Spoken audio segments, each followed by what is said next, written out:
The reason I'm staring here, we have our new microphone status here. I guess mine's on. I think I hear it, but Yes. all these little buttons are kind of confusing. But anyway, a roll call. Mr. Akuri? Mr. Sevison? Mr. Gray? Yes. Mr. Moss? Mr. Johnson? Yes. Mr. Nader? Here. Mr. Rikuchi? Here. Report from the planning director. EJ.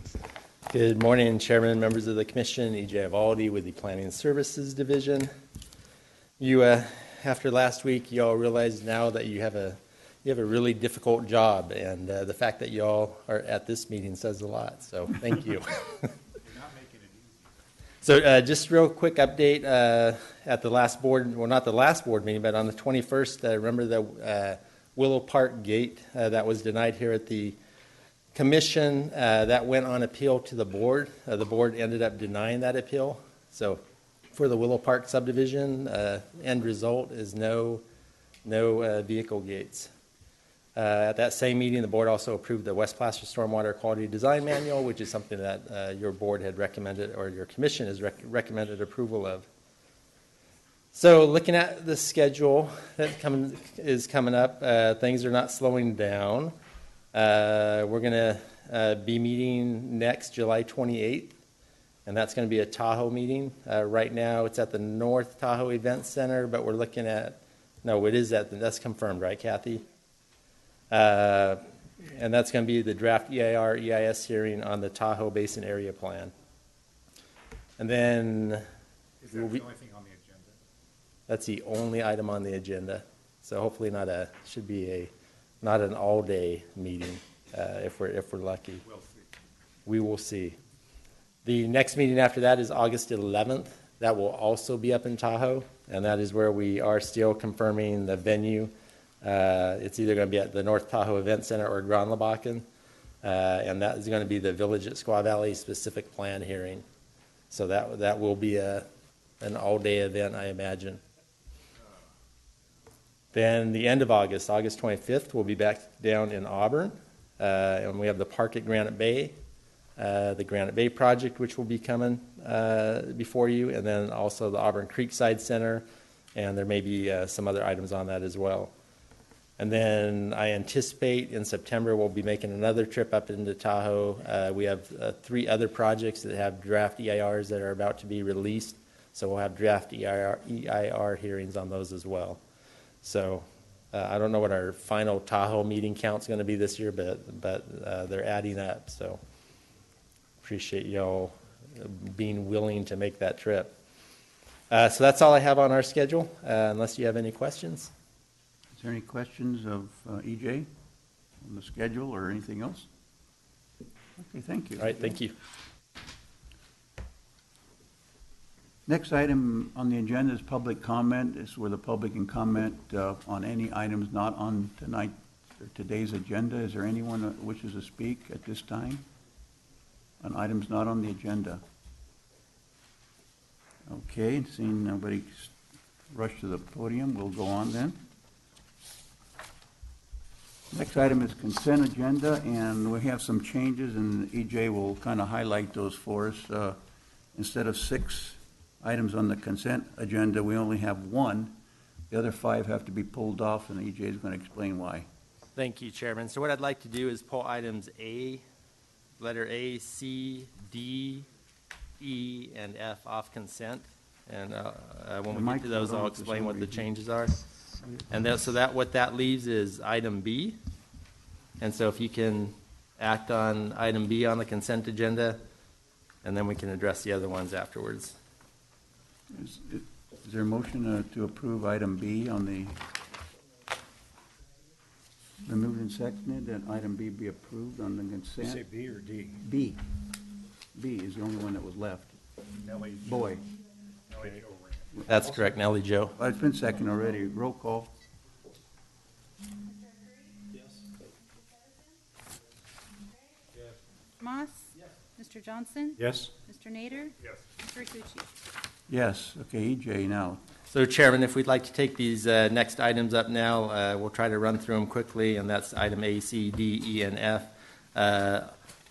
4 or 5, actually all 5 of them are affected by a change in an ESD condition. I'm going to have Rebecca Tabor with ESD go through what that change is right now, and then when she's done with that, I'll go through each item individually and have you vote individually on each one. Okay, So with that, Rebecca?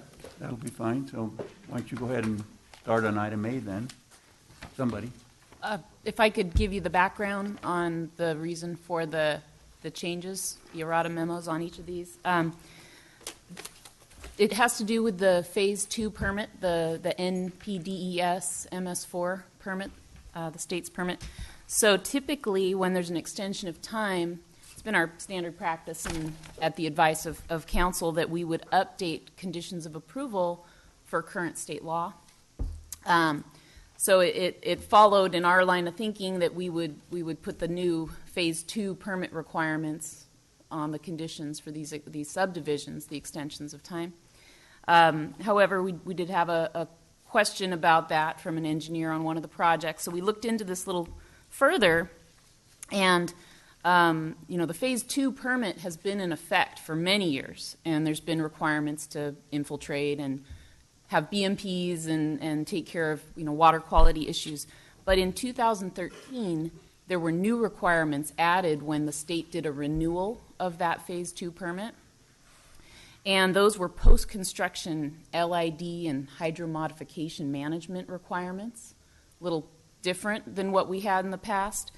And when we looked at this a little more specifically in the Phase 2 permit language, it identifies when regulated projects are subject to these requirements, and if they had an approved tentative map prior to July 1st, 2015, those projects are not subject to the new post-construction requirements.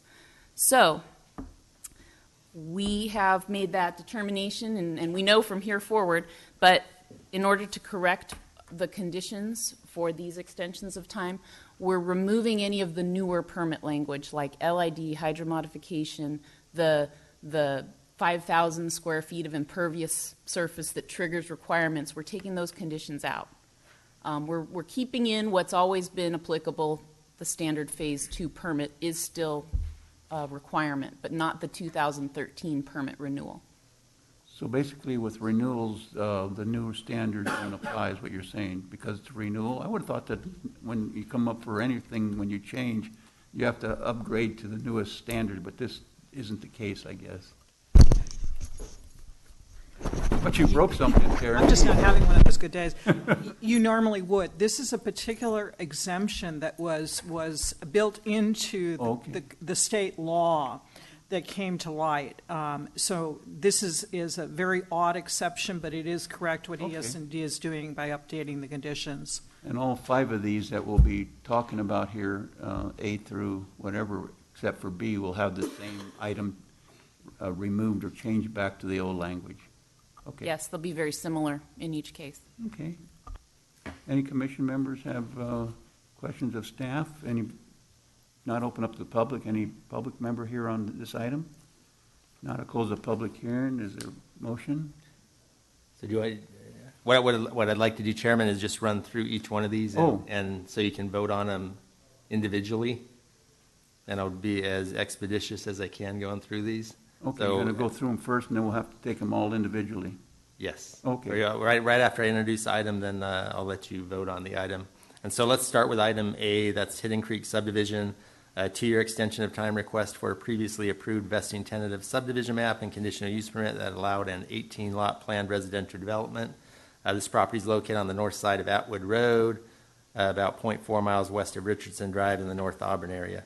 So granting of this request would extend the expiration date of the entitlements to April 20th, 2018, and conditions 1 and 29 would be modified as shown in the errata and as explained by Rebecca. So with that, we recommend that you approve this request, subject to the findings in the staff report and conditions. Make sure nobody in the public wants to talk. Do we need to do that? Do we need to open public comment? Only to ask for somebody who wants to for each item. So Chairman, if you could ask if anybody's here in the audience to speak I to thought that I already request. did that, but okay, does anyone want to comment on this item? If not, is there a motion then? I think. Second? Oh, Been moved in second, roll call?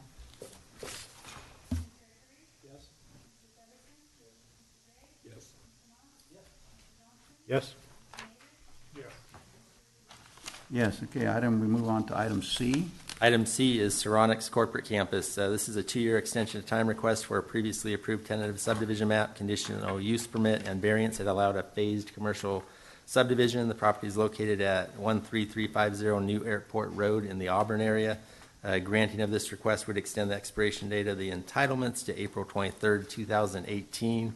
Conditions 1, 21, and 23 would be modified as shown in the errata. Recommend that you approve this request subject to the findings and conditions in the staff report. Anyone in the audience wish to comment on this item? If not, motion? So moved. Is there a second? Okay, okay. Roll call? Mr. Arcuri? Yes. Mr. Sevison? Mr. Gray? Yes. Mr. Moss? Yes. Mr. Johnson? Yes. Mr. Nader? Yes. Mr. Rakucci? Yes. Okay, we go on to item D, Kemperwood Subdivision. Kemperwood Subdivision, this is a 2-year extension of time request for a previously approved tentative subdivision map that allowed a 23-lot single-family residential subdivision. Property is located at the southeast corner of Kemper and Bean Road in North Auburn. Granting of this request would extend the expiration date of the entitlements to July 3, 2018. Conditions 1, 16A, and 16B would be modified as shown in the errata. Staff recommends that you approve this request subject to the findings and conditions in the staff report. Anyone in the audience wish to comment on this item? Seeing none, is there a motion? So moved. Moved and seconded. Who second? Roll call? Mr. Arcuri? Yes. Mr. Sevison? Mr. Gray? Yes. Mr. Moss? Yes. Mr. Johnson? Yes. Mr. Nader? Yes. Mr. Rakucci? Yes. Item E is Kemper Oaks Unit 2 subdivision. So Kemper Oaks is a 2-year extension of time request for a previously approved tentative subdivision map and conditional use permit that allowed a 47-lot planned residential development. The property is located on the south side of Kemper Road, about 1,300 feet east of Bean Road in the Auburn or North Auburn area. Granting of this request would extend the expiration date of the entitlements to July 3, 2018. Conditions 1, 15A, and 15B would be modified as shown in the errata. Staff recommends that you approve this request subject to the findings and conditions in the staff report. Anyone in the audience wish to comment on this item? Seeing none, is there a motion by the board? Is there a second? Second. Richard? Oh, aye. Roll call? Mr. Arcuri? Yes. Mr. Sevison? Mr. Gray? Yes. Mr. Moss? Yes. Mr. Johnson? Yes. Mr. Nader? Yes. Mr. Rakucci? Yes. Item F is our last one here, Brookwood Estates. So this is the final item here, a 2-year extension of time request for a previously approved tentative subdivision map and conditional use permit that allowed a 17-lot planned residential development. Property is located at 3771 PFE Road, just to the east of Lago Road in the Roseville area. Granting of this request would extend the expiration date of the entitlements to May 18th, 2018. Conditions 1 and 29B would be modified as shown in the errata. Also, there should also be acknowledgement that the staff report should be corrected to identify the correct project location. If you notice that the location was wrong, it is what I just listed, the address on PFE Road. And also the supervisorio district was listed wrong on the staff report. It should be District 1 instead of District 5.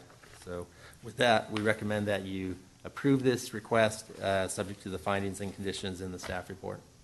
Anyone in the audience wishes to comment on this item? Seeing none, pleasure of the board. Let me see. It says item 29A was added. And based on what I have here, I'm not seeing it jump out at me right now. Just show 29B, right? Yeah, 29A was added in the set of conditions. It's got underlines, and it's on page 7. That's a lift station condition that was placed by the Environmental Engineering Division. Well, that was in the staff report, not in the errata sheet? Right, it's not on the errata sheet. Okay. It's in the staff report and the set of conditions. Okay. I'll make a motion. Your roll call? Mr. Arcuri? Yes. Mr. Sevison? Mr. Gray? Yes. Mr. Moss? Yes. Mr. Johnson? Yes? Mr. Nader? Yes. Mr. Rakucci? Yes. That concludes our consent agenda, which is a little longer than normal. When it says consent, we normally do it with one motion, but we had a little different thing. Timed items, the first item is Morgan Place subdivision. This is extension of time, but there's other issues on this one, so we have a staff report on it.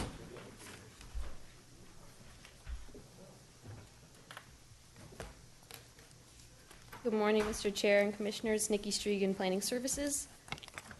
The first project before you today is the Morgan Place subdivision extension of time, approved by the Commission in May 2006 originally. A little bit of background here. The project site for Morgan Place is all the way in the southwestern portion of the county, all the way down by the city of Antelope. It's located at the corner of Walerga and PFE roads, and you can see it's surrounded by some residential land uses to the east and south. That's a church to the west, and to the north is an undeveloped parcel. The reason why this project is being presented to you today is because there were some minor modifications made through substantial conformance in 2013, and subsequently some changes to the conditions of approval have also been made. So the original approval was for a 91 residential lot subdivision. The one you see today, or the map you'll see today, is for 80 residential lots. And the lots were increased in square footage slightly from 2,800 to 3,800 square feet to 4,200 square feet, approximately 4,200 square feet. There were some variances that were originally approved to setbacks and coverage. Those largely remain today, with the exception of the front setback, which was changed to meet the current driveway standard of 20 feet. With the exception of lots 37 and 38, those have sort of unique shapes and could not meet the standard. And then finally, some changes to the location of a tot lot and detention basin. The tot lot was moved to the northwestern portion of the site where a detention basin is, and on-site circulation was changed, again, due to reconfiguring to this reduction of lots. You may have also spotted some revised conditions from ESD that reflect some accurate easement dedications and fee updates. And here's a look at the map today.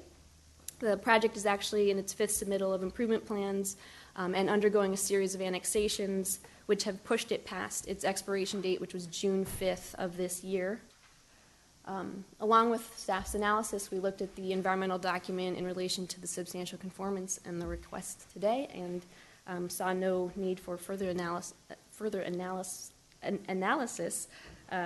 in accordance with the environmental impact report that was originally produced to look at the subdivision.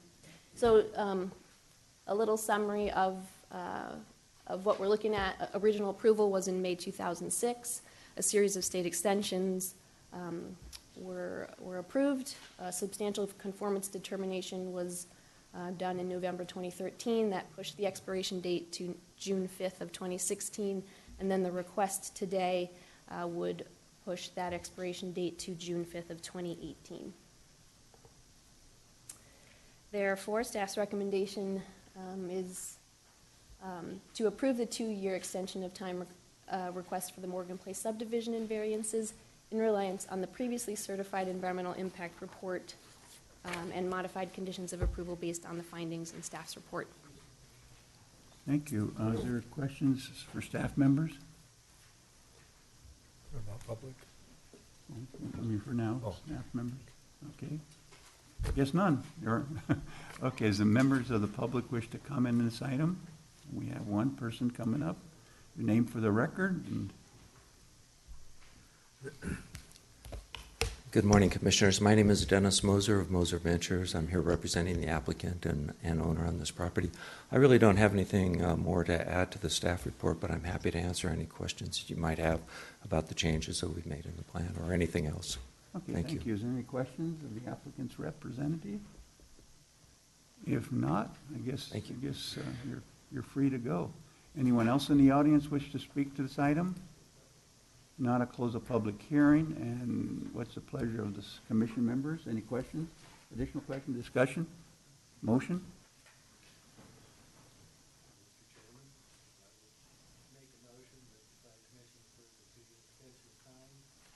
For the Morgan Place subdivision and variances in reliance on the previously certified environmental impact report and modified conditions of approval based on the findings in the staff report. Second. Moved and seconded, roll call?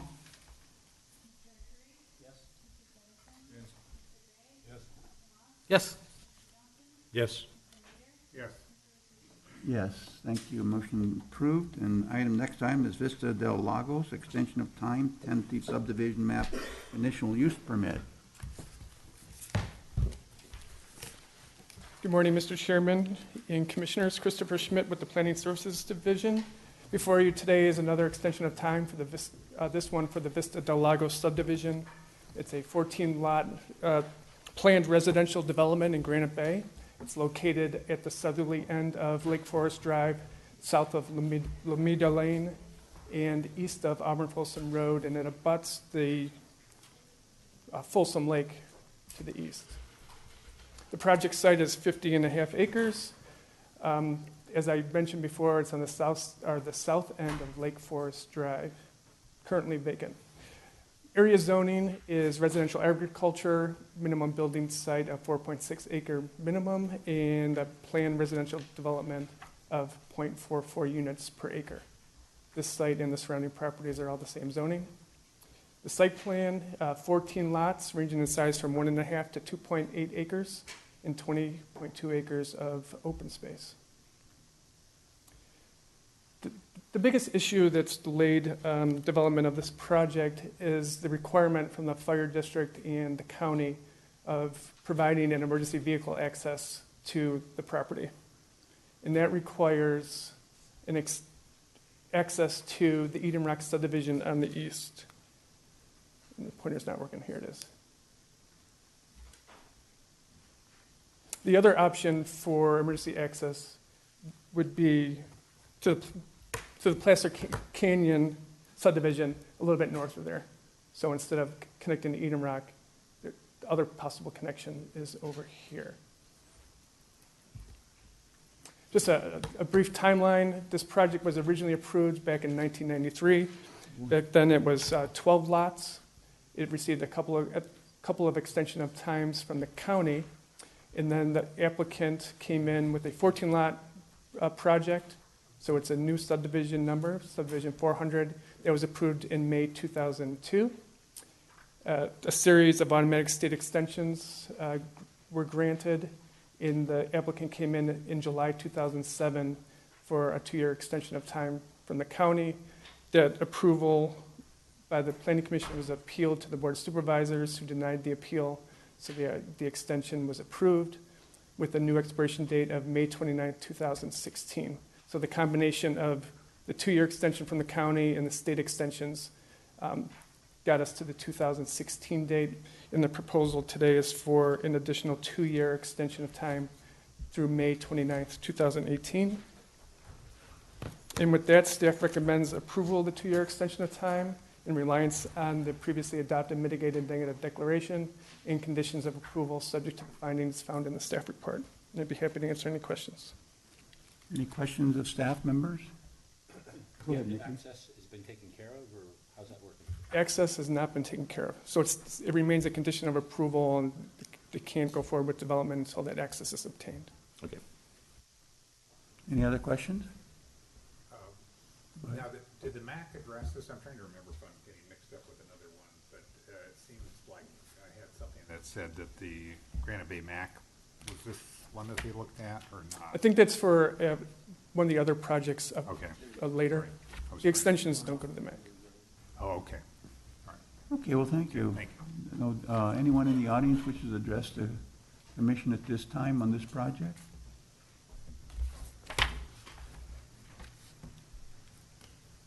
Good morning. My name is Patricia Gibbs. I border the project on the north. You can see how undeveloped this area is, and it's in a high fire severity area. The fire department required that emergency access so that it wouldn't be a 2-mile dead-end road where people would be confronted with fire and not be able to get out. It's an important part of this project. They got 2 extra lots. You saw it was 12 lots originally. They went to 14. They got extra lots. They also got the LUI, which normally isn't applied in that area because it's all within the Folsom Lake watershed. But they did get the LUI, which is fine because they are doing some work on the exterior of their project, and that would be this road. So they got additional lots to do that. I have 3 comments, and I'm hoping it doesn't take my time because I have to ask staff about Condition 15. Condition 15 applies directly to these off-site improvements that they don't have any control of. They have no easements for at this time. They have some easements. I'm not saying that they're completely landlocked, but they haven't fully obtained all the necessary easements, none of which I'm aware of are to the east and the west that would get residents out to Auburn Folsom. Condition 15 speaks to, God, I wish I had it right here. I'm sorry. I gotta find mine too. Thank you. It speaks to the off-site emergency access road and the off-site extension of Lake Forest Drive. So it kind of implies there's two areas that have to be given additional easements. And it then goes on to say that we expect for you to get those easements prior to getting your improvement plans improved.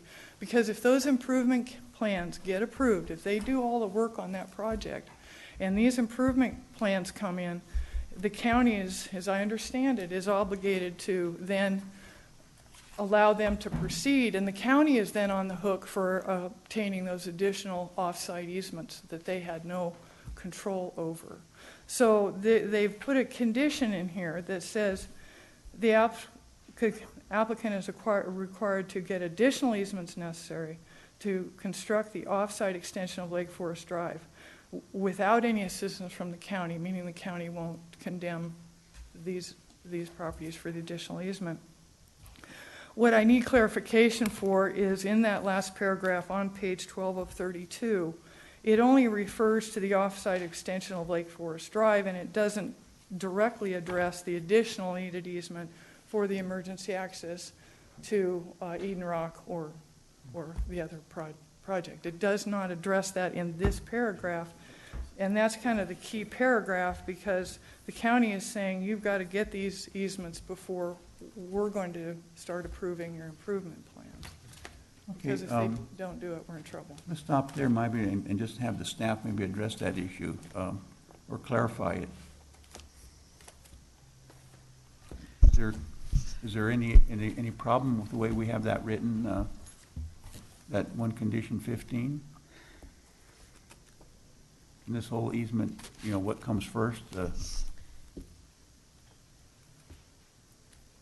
If you could just repeat the very last part of the statement, or if you could summarize, because I was just kind of called away for a second. On your 15, is it 15? It's 15 on page 11 of 32.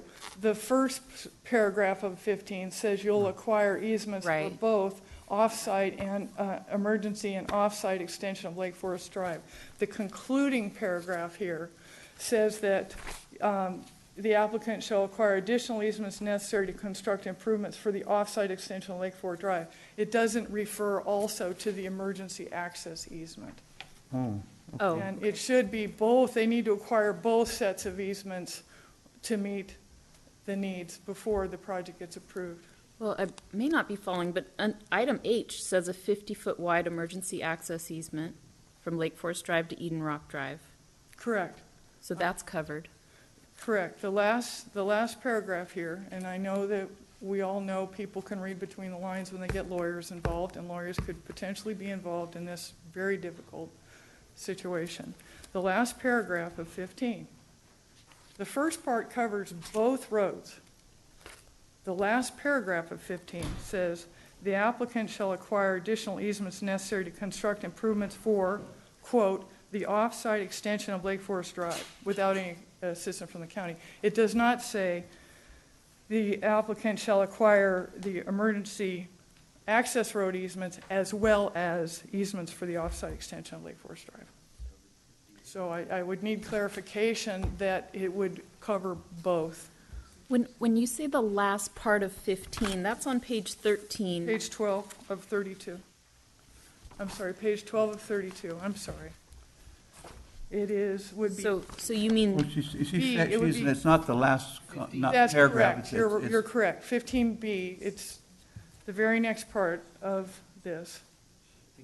15B, and then H. Sorry, yeah, it's B.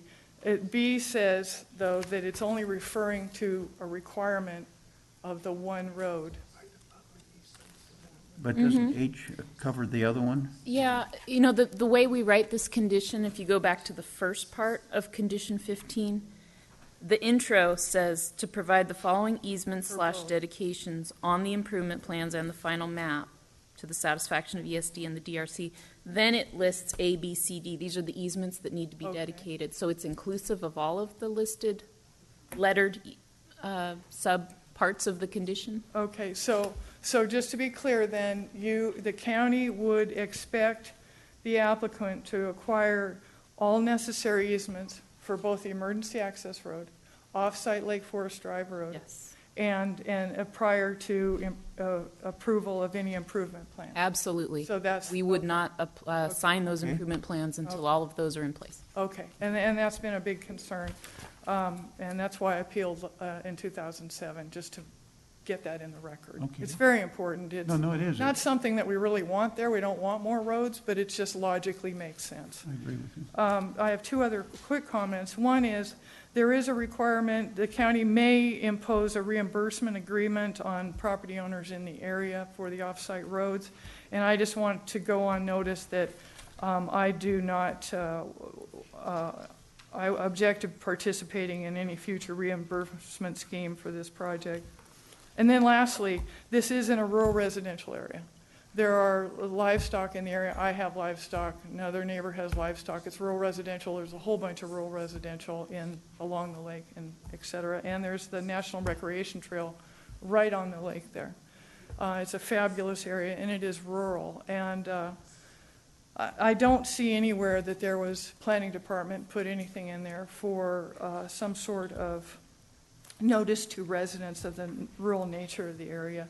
I believe there's kind of a right to farm. I don't know that we'd go to that extent, but something that informs these people that it's a rural area. I mean, the county is requiring in their CC&Rs, they're imposing in their own personal CC&Rs that they can't park their boats in the front yards.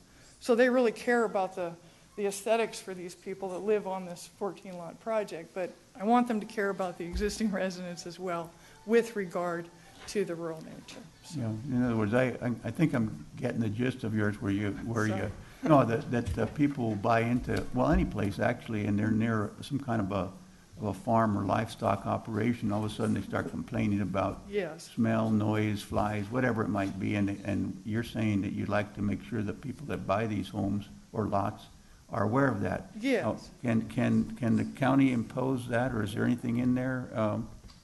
Well, I mean, like you mentioned, the county already has a right to farm ordinance, so I believe that in effect would protect,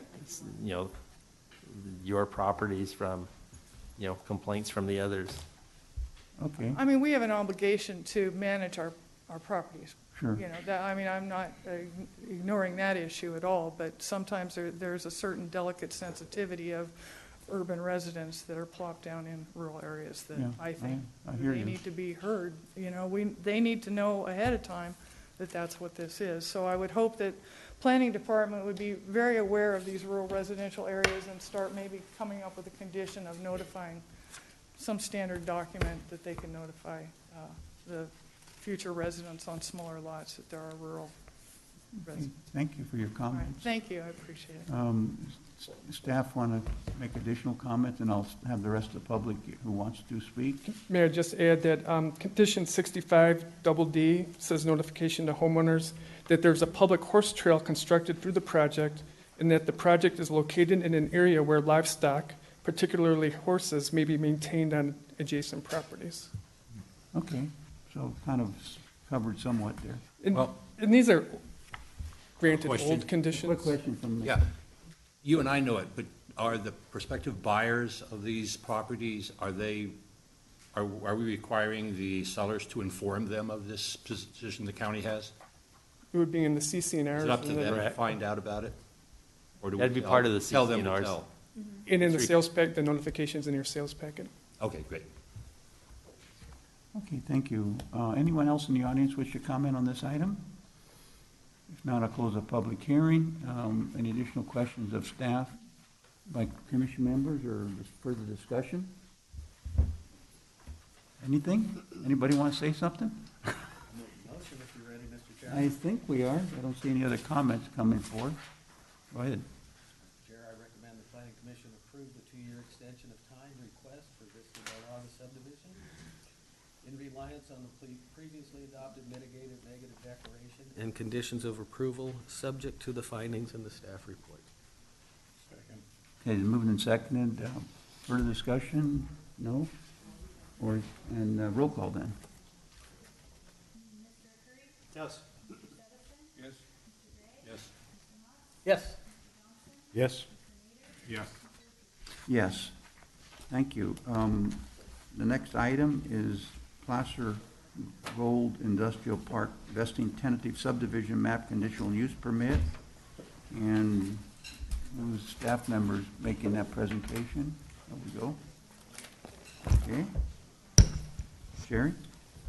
Hi, good Hi. morning, Good morning. Mr. Chairman, members of the Commission, Sherry Conway, Planning Services Division. I feel like it's been a while since I've seen you all. Uh-huh. Well, we've been in Tahoe. You didn't want to come. Yeah, I know, and I didn't get the invite, so I'm glad you're back. You were smart. Stay away. I heard.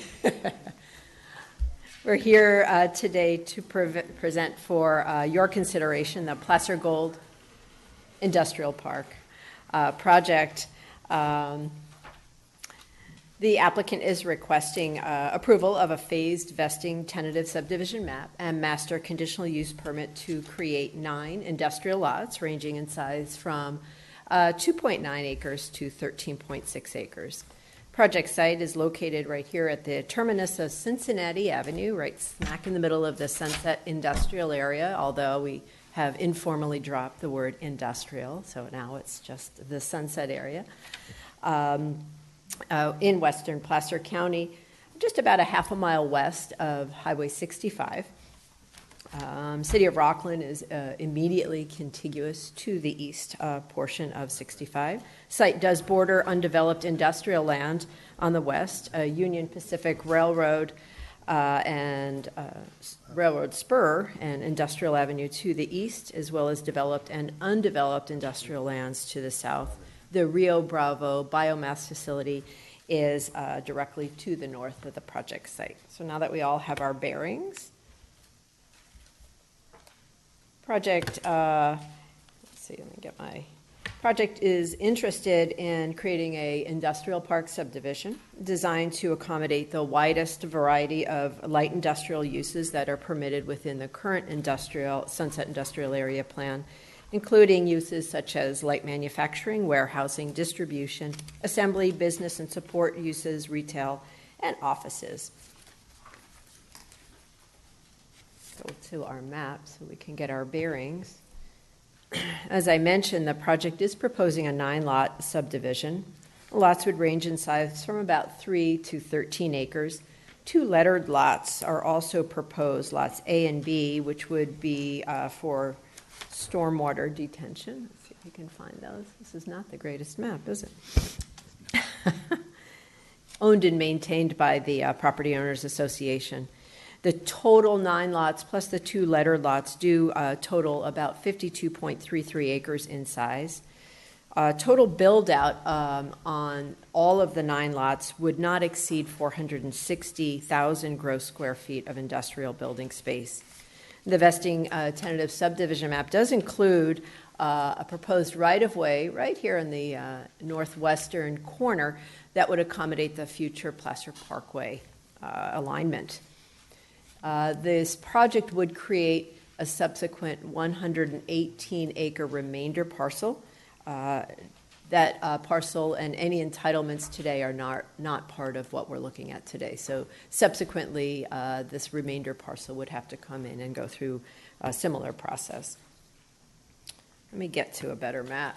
This project would file multiple final maps ultimately. As many as 7 potential project phases would include development of those different parcels based upon the economic conditions that were present at the time. Phasing for the project would provide support for would provide for supporting infrastructure to facilitate the development of each of the phases. Phases would be permitted to proceed in any order, provided that all of the roadway phase improvements are constructed, required drainage, water quality, sewer, and water improvements are constructed, and the necessary easements are all established. The existing property does consist of an existing perimeter road, which if you've been out to the site, you know begins at the terminus of Cincinnati Avenue here. Let's see. And would ultimately circumvent the existing Formica site. I do want to say that this parcel that contains the former Formica building was created under a previous parcel map and is not part of the project that we're looking at today. Project would maintain the current access by converting that interior looped road into a private street within a 35-foot access easement. New curb, gutter, and sidewalks would be constructed on one side. The railroad spur along the south here could provide rail car access from the railroad that's east of the project into the southern portion of the site. With this project, the railroad spur is proposed to remain.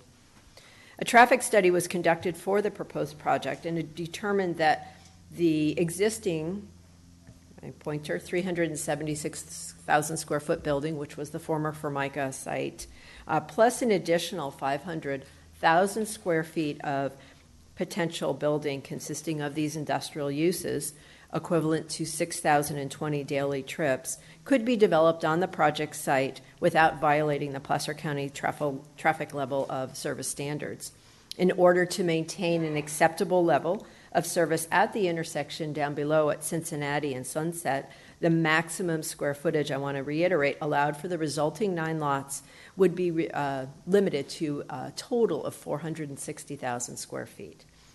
Any future proposal that may come forward that could potentially exceed that limitation would require additional environmental analysis to determine any impacts to the local roadway network. The project, just wanted to note the other infrastructure associated located within the Placer County Service Area District Sewer 28 and would propose to connect to the existing sewer lines that serve the site to the south.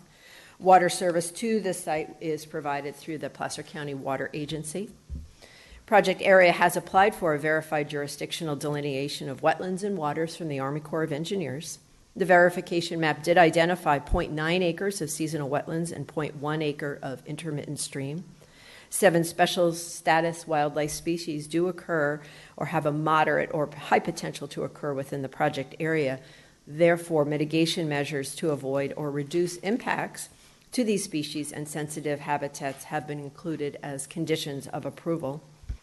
Noting consistency with the area plan, as you all know, we are in the throes of updating the Sunset Area Plan right now, but because this application was received prior to the adoption of a new area plan by the board, it is subject to the current 1997 Sunset Plan and is therefore consistent with the goals of that plan, which were to establish, promote, and further develop manufacturing industries and related industries in an attractive modern setting, and that's a language from our 1997 plan.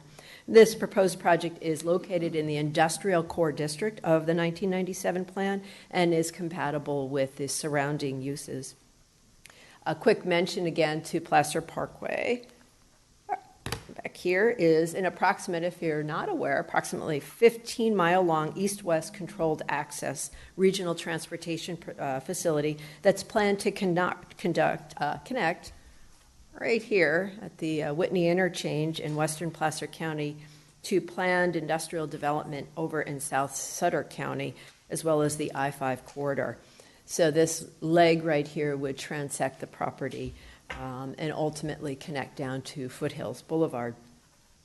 As I mentioned, this 11.34 acres of future right-of-way, since it lies within this remainder parcel, will be conditioned as part of this project to require dedication of the right-of-way prior to improvement plan approval. And then one last piece is this proposed project would be required to annex into the CFD out there. As you recall, the Communities Facilities District was formed for the purpose of funding supplemental revenue for fire and emergency services out in the Sunset area. And so each and every entitlement and new development does need to annex into the CFD. So with that, we're here today to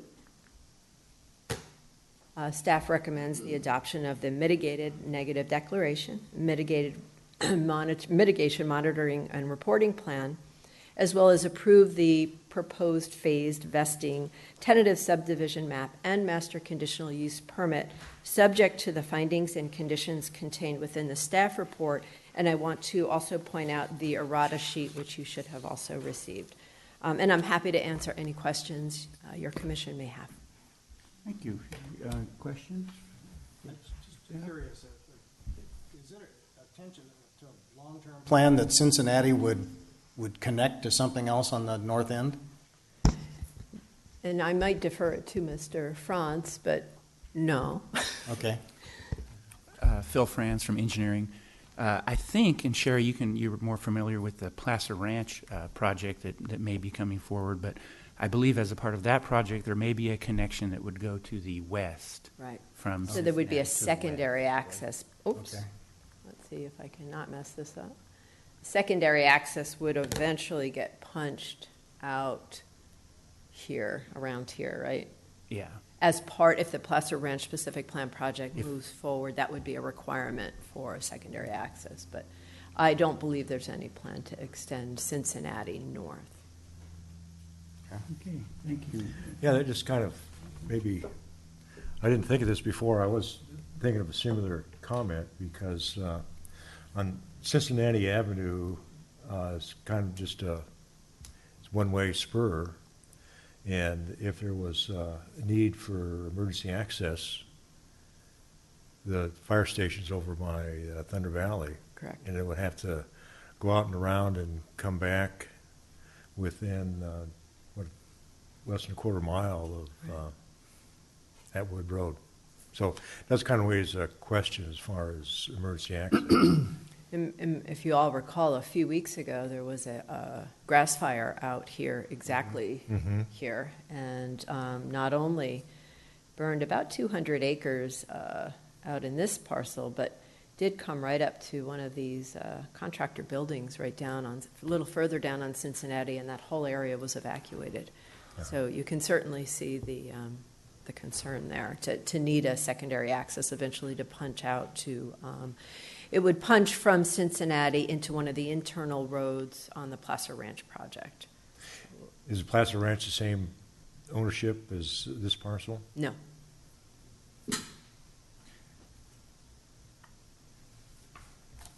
Well, right now, there's access out to Athens. Is that that new road that was putting out that goes off of the Sunset Industrial and out and around basically to the casino. And when the Placer Parkway is built, does that continue to exist or is it cut off? When Placer Parkway is built, it'll begin at the Whitney interchange, which is under construction. Right. So what was your question, Mr. Nader?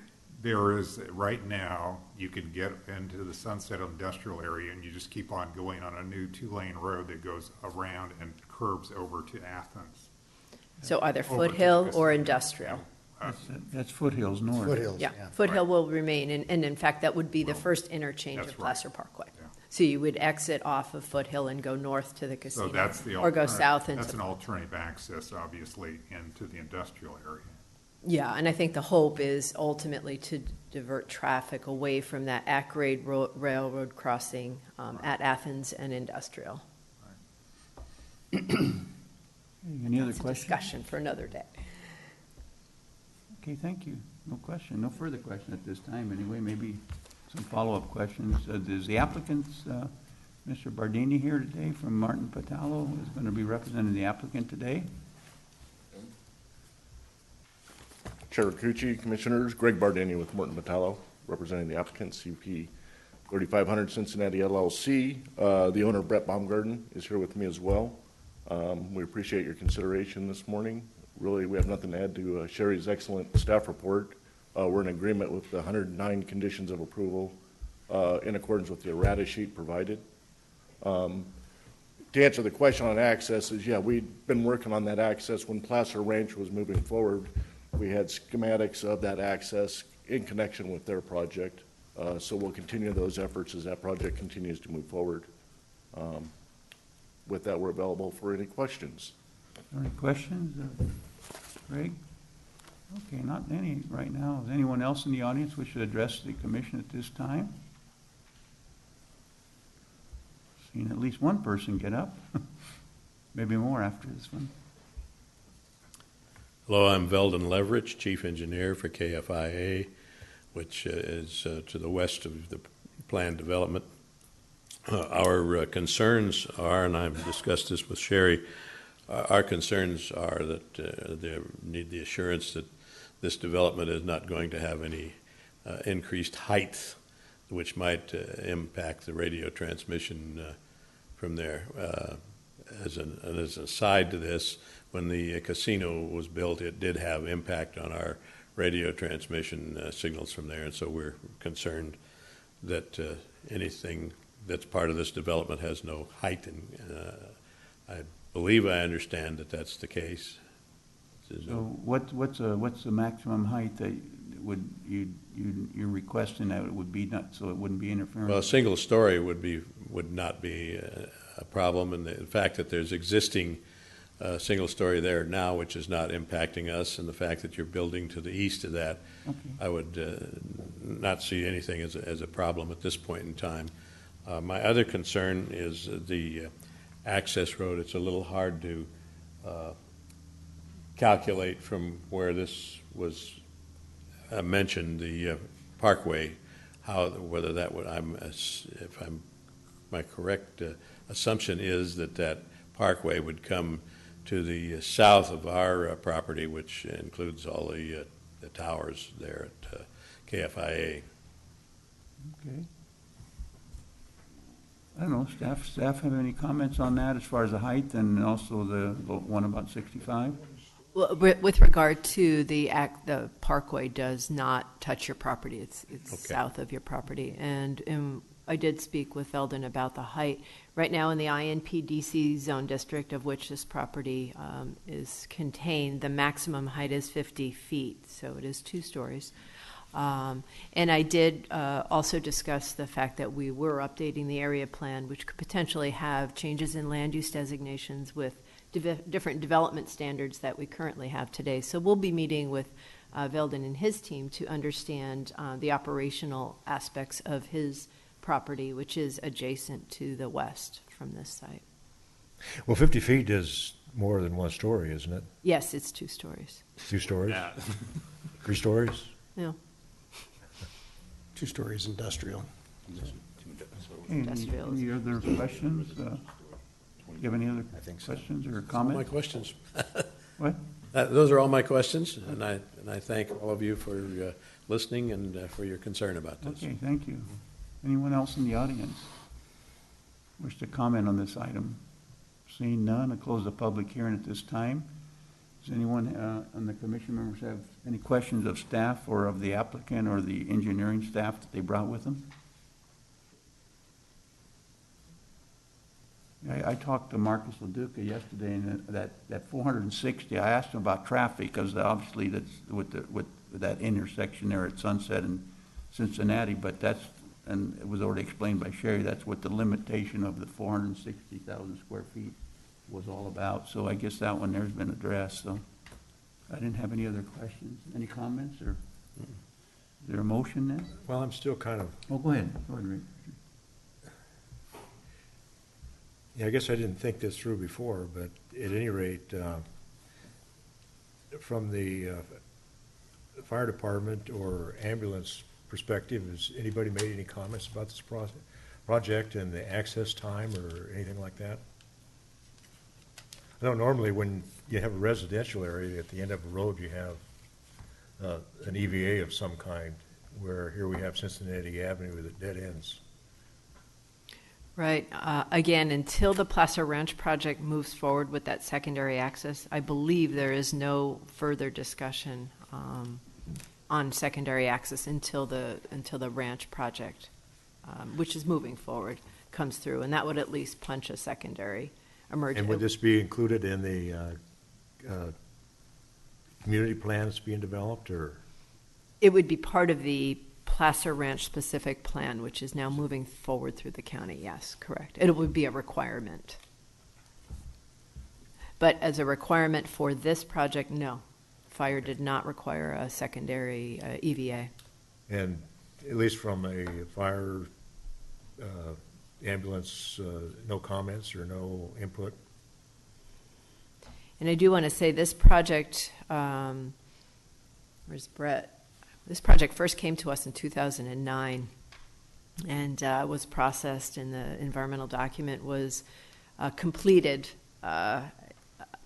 about 2 years ago when the ownership entity, the application was withdrawn and the ownership entity changed to Mr. Baumgarten. So this project's been around for a few years now, and so the conditions that we bring forward today are a kind of a compilation of the former project and the current one, which are essentially identical. So it's been vetted for about 6 years now.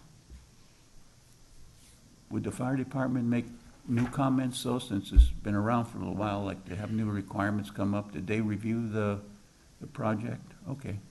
Yeah. So they did review the project? Absolutely, yes. Okay. Any other comments or questions? Is there a motion is there a motion on this project? Anybody? I don't have the paperwork in front of me, or I would move. I'd have to read it all. Did you put it back up? Sometimes it's kind of hard to find in all of our paperwork. Yeah. It's a little easier to find. Page 6. Is it on page 6? Okay. Yeah. There you go. Oops. Recommendation. There you go. Okay, I move to adopt the mitigated negative declaration and mitigation monitoring and reporting plan, and approve the proposed phased vesting tentative subdivision map and master conditional use permit. Subject to all the And findings. that's all subject to the findings and conditions in the staff report. Right. And the errata that you have a copy of. Is there a second? Yeah, there's an errata sheet. I'll second. What you said, and the rest, he said. Okay. Okay, it's been moved in second. Roll call? Yes? Yes. Mr. Moss? Yes. Mr. Johnson? Yes. Mr. Nader? Yes. Mr. Rakucci? Yes. Did that conclude our meeting? I don't, No. what do we have? Wait, we have one more. We have one more. I know, I shuffled my, my agenda here. Now, what's that last item? Can't even find it here. Lake, this one. Okay, we have our last. Lake Vista Estates. Lake Vista, that's right, Lake Vista planned residential development, that's right. Okay, thank you, I apologize for that. I knew there was one other one, but I couldn't find it. Okay, George, it's all yours. Thank you, Chairman Rakucci. George Rosasco, Supervising Planner with Placer County Planning. It's nice to be before you today. Today before you is a 15-lot planned residential development under the name of Lake Vista Estates. It's on, this is the project. It's on 35.84 acres. It's proposing to have 10.49 acres of open space. Excuse me. It's located, its access comes off Auburn Folsom on Twin Rocks up Boulder Road. The project is C-shaped, reverse C, and in the center is the Los Lagos Equestrian Center. The interesting thing about the project is the open space has been used very well. They put the new proposed multi-purpose trail easement to the Folsom Recreation Area, which is on the, which is actually, It's actually here. And the trail will start here and come here. So they've located the new multipurpose trail easement in the open space area. They've also put any ephemeral streams or wetlands or ditches in the open space area. And they've also used the largest open space lot, which is this one, which is about 7.3 acres, to buffer the majority of the project from the equestrian center, so there's less conflicts between the two. These 4 lots are adjacent to the equestrian center, but it's anticipated by the developer that those lots will be horse-oriented. People who move in there will be equestrians, will be able to have some horses, will be able to access the equestrian center. Just for clarification, this is an open space lot, this is open space, this is open space, and I can't, and there's another little one right here. What else do I think you need to know? Oh, most of the lots are located on a ridge above Folsom Lake. Some of the houses, lots 9 through 15, may be visible to Folsom Lake. However, there's been mitigations put into place to minimize any visual impacts of Folsom Lake. Lots 10 and 11 actually fall, some of the portions of those lots actually fall within the Folsom Lake watershed. There's also mitigations that would prohibit any building or disturbance of soils in the Folsom Lake watershed. Also, since the project went out to the public, we did receive some comments and we talked to the developer, and it resulted in some changes to the conditions that are proposed. There's an attached errata. The first condition was condition 19, and it was about the hours of operation. This is a very quiet neighborhood, and the neighbors asked that the hours of construction on this project only be 8 to 5 Monday through Friday, which the developer agreed to, which is much more restrictive than what is in our current noise ordinance. There's also a new condition proposed that specifies what you can or cannot do within the open space area, specifically that if you're going to do any earth movement, removal of vegetation, anything like that, you need to come get written approval from the planning department. There is another condition about perimeter fencing. If the project is to have perimeter fencing, it needs to be constructed in such a way that it allows the passage of wildlife through the project, and perimeter fencing would need the approval of the Placer County Development Review Committee. And one of the things that came up at the MAC was that this road was proposed to be called Walden Woods Court.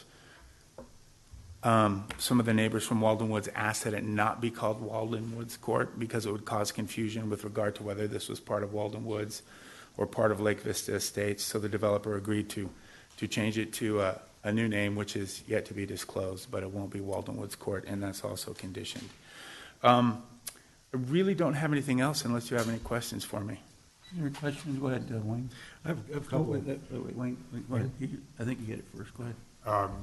George, this is the one that the MAC had commented on, and yes. They voted unanimously for it, but they asked in their last paragraph about a trail connection, I believe, and yeah. I didn't hear that in the errata. Could you talk about the trail? It's not in the errata because staff from Parks, and Parks is here to speak to the multipurpose easement trail if we need to. They actually went out on site with the property owner and the state parks department.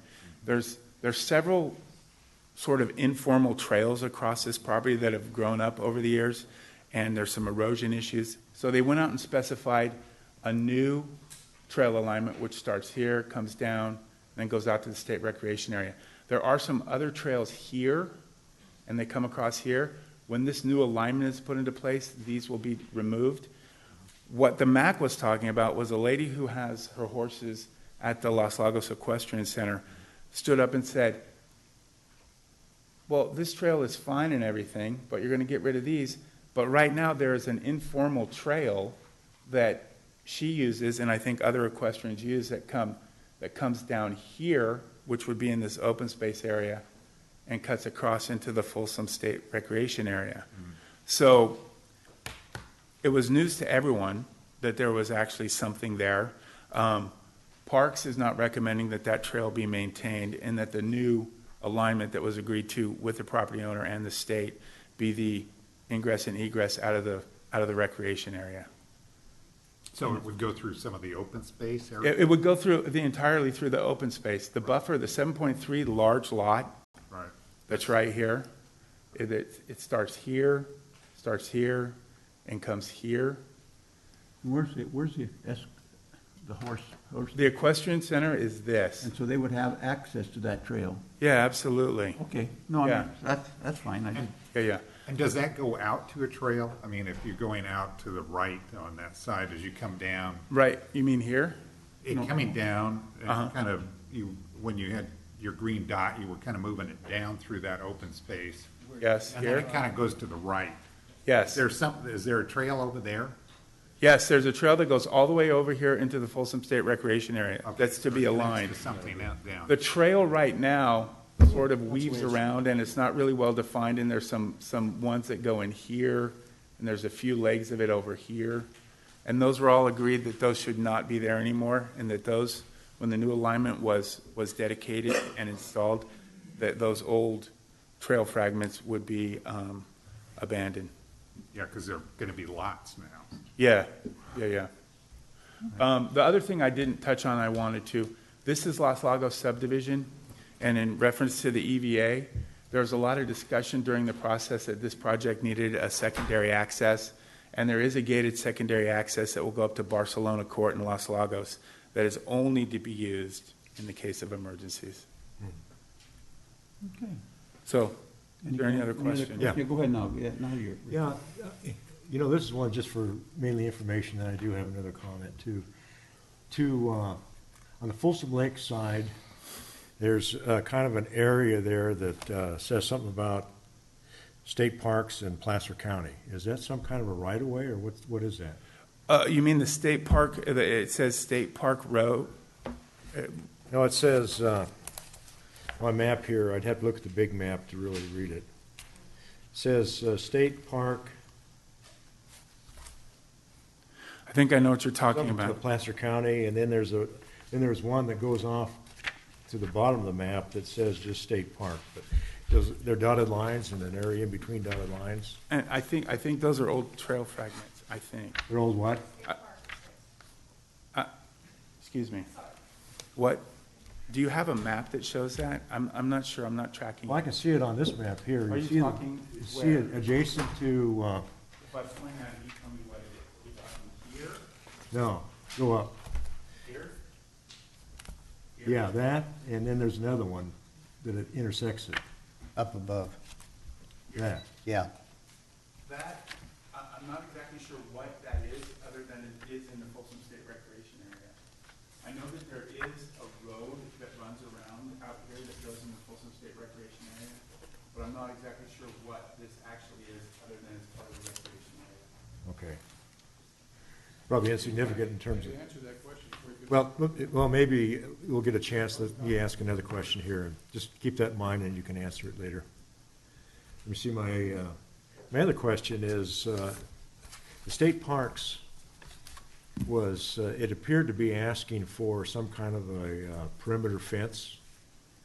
And, I can associate with that, because where you have private lots that adjoin public property, they have a lot of value because they join public property, but also some owners have a tendency to be creative with the public's property. You mean like put their deck on it? Huh? Like Put their deck on it? build their own trail, Yeah, or nice little whatever. gazebo in the state park area. Yeah, and so, from my background, that becomes an administrative problem later, but I looked in the conditions, and I think the state parks thought there was a condition there that covered it, but. I don't think there is, but what we could do, if it pleases the commission, on one of the new proposed conditions that says any perimeter fencing will be to a design that allows dispersal of wildlife and that sort of thing, we could make that a condition that says there will be perimeter fencing around the project on the contiguous line between the project and the state parks, but will still allow for the passage of wildlife. Okay. I mean, if that pleases the commission, I can easily modify on the errata that condition. George, when you Yes. say a fence that easily passes wildlife? Yeah. What kind of fence is it? Yeah. Okay, first off, it's generally, if it's going to be barbed wire, sometimes they are, you put one strand on top of a steel T-post, and you put one strand low, and they can step through it. Deer can step through it, and they usually will. And if you don't want to do that, that's not, in my mind, preferable. You usually put, they've been called New Zealand fences and things like that. They're posts, and they have wire that's about this tall, but it's not barbed. It's plain. And you can also leave it a little bit higher on the bottom to allow animals to pass through. The point is, when you do that kind of fence, it's really not, it's not designed to really, like, keep people in or out. It's not that type of fence. It's really more of a demarcation. I guess what I'm thinking about is the homeowner who would like to keep his dog in his yard. And his children, maybe. Yeah. I mean, That's perimeter fencing on the project. That's not talking about fencing on your interior property. These properties are big. They're from 1.1 acres to 2 acres. So you very well may be able to put in very, very solid fencing, like around your backyard area, that's like solid board. Not prohibiting that. It's just on the property lines, there needs to be wildlife corridors for passage. So there would be setbacks that would prevent high fences adjacent to the park, but they could, within the setback, Yeah. build a higher fence. Yeah, I mean, the thing is, it would be our regular fencing requirements on the lots, except on the perimeter of the project. There's a lot of open space that wildlife can access if your perimeter fencing isn't, I guess for lack of a better, solid enough to stop wildlife. So on the lots, it's really wouldn't be all that much of an issue if someone wanted to have a better fence. so if you want to put a pool in, you're going to need something that, If you're going to put a pool in, by state law, you're going to have a fence that's very, very, like wrought iron with little. 4-inch, yeah. Yeah, and you can do that because what would happen is on the perimeter here, you'd have to have a fence that passes. If your pool was, let's say, here, you'd have to have a secondary fence that went around it, but you would also have a corridor here for wildlife. You'd have passage here for wildlife. They could come up this way, out and around. So I'm prepared to do whatever pleases the commission, but I think it's easily addressed. Okay, I guess we can talk about that later, but I think that's something we should look at. Okay. Just to respond to the state parks. Sure, no problem. I have a question about it now. Yes. If there's a perimeter fence put up, is there anything that says there's got to be at least 8 or 10 feet from that to build a solid fence? I mean, otherwise, if you put a solid fence right up against the landscape fence or the wildlife fence, you defeated the purpose. So I'm just, for this corridor for these animals to go through. There is not a condition that states that, and there's not anything in the zoning ordinance that would prevent that. But I could also, when I was talking about the perimeter fencing condition, I could also clarify that for the passage of wildlife and that any solid fencing needs to be offset from the perimeter fencing by whatever you think is appropriate, 10 feet? I would seem reasonable, That but sounds for the rest of the. That sounds good to me. Okay. 10 feet. Is there anything else?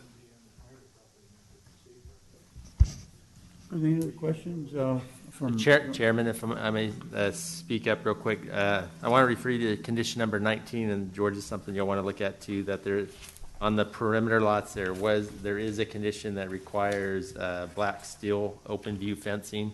So I want to make sure, and when we go back, to questioning, we want to make sure there's no conflict between the proposed new condition and the condition that's in there. So I think in the meantime, staff will work on some language to clarify all that. You want to repeat that? I didn't quite understand all of that. Yeah, he was talking about condition 19 that says there's a requirement for IE black steel, which would be wrought iron. And the errata would have to go back and deal with making sure that that was easily traversed by animals, because wrought iron is not easily traversed by animals. So that condition would also be Would changed. depend on the height of it, right? I mean. What, the height is not really so much of the issue. The issue is if you put in a 6-foot-high barbed wire fence, what will happen is deer will hook on the barb as they go over, and there's nowhere to go through. I did talk to a biologist who says they adapt very quickly to 2 strands of barbed wire. They just stop jumping over it, and they step through it if you leave about 3.5 feet in between the strands. I guess if it's just going to be a fence that marks a boundary, I mean, you see these in state parks all over. It's just a cable. It could be 4 by anything. 4 posts. Yeah, and it would be something that would be left up, if you wanted it to be, unless you wanted to define it, would be left up to the Development Review Committee to define whatever kind of fence would work that would allow for the dispersal of wildlife through the project and was acceptable to the applicant. It could be post and cable. It could be posts with, non-barbed wire.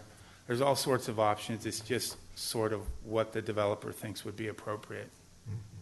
I'm fine with that. Well, of course, the issue I think State Parks is looking at is, Sure.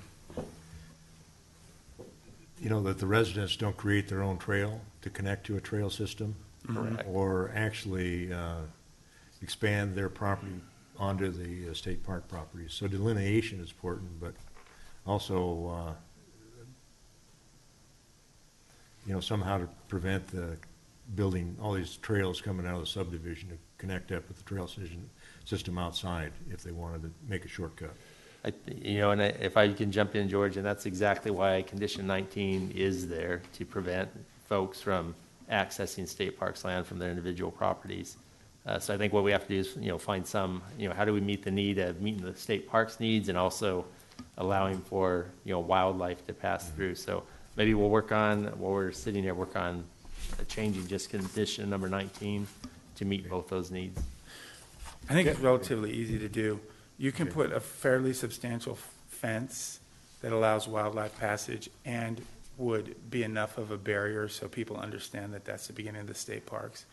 We could also, if you wish, we could also require some kind of signage that says state park lands access along multipurpose easement or something. Just some notification signage. Okay. Okay, that's good enough for me for now, enough staff for now, yeah. Any other questions of George? Thank you, George, for now. Thank you. The applicant in the audience or applicants representing? We hope we didn't confuse you with all this fencing business. Well, we'll talk about that in a second. Okay. Good morning, members of the commission. My name is Jerry Apples. I'm here to represent Lake Vista Estates and on behalf of Vuya Jovic and John Marshall, the project owners and developers of the property. We're here before you after, I think, and I just looked at our files this morning just to find out how long we've been working on this project. It's been since we started on it, and I know it's not been the county, so it's no reflection upon the county staff, but we've been working on this property for 3 years. One of the things that when we first met and undertook the project in the beginning is we recognized, and the developer agreed to that it's going to be a very sensitive project, and we needed to handle it carefully, which meant it's going to take some time and some effort to do that. And early on we conducted an outreach program before we even submitted the project to the county. We met with the Equestrian Center, which is right in the middle of our property. We met with the Los Lagos Homeowners Association, the Walden Woods Association, the Hidden Lakes Association, the Granite Bay MAC, and various county departments in the development of the design of the project. All through those meetings, we incorporated their feedback. We actually changed the complete orientation of the project.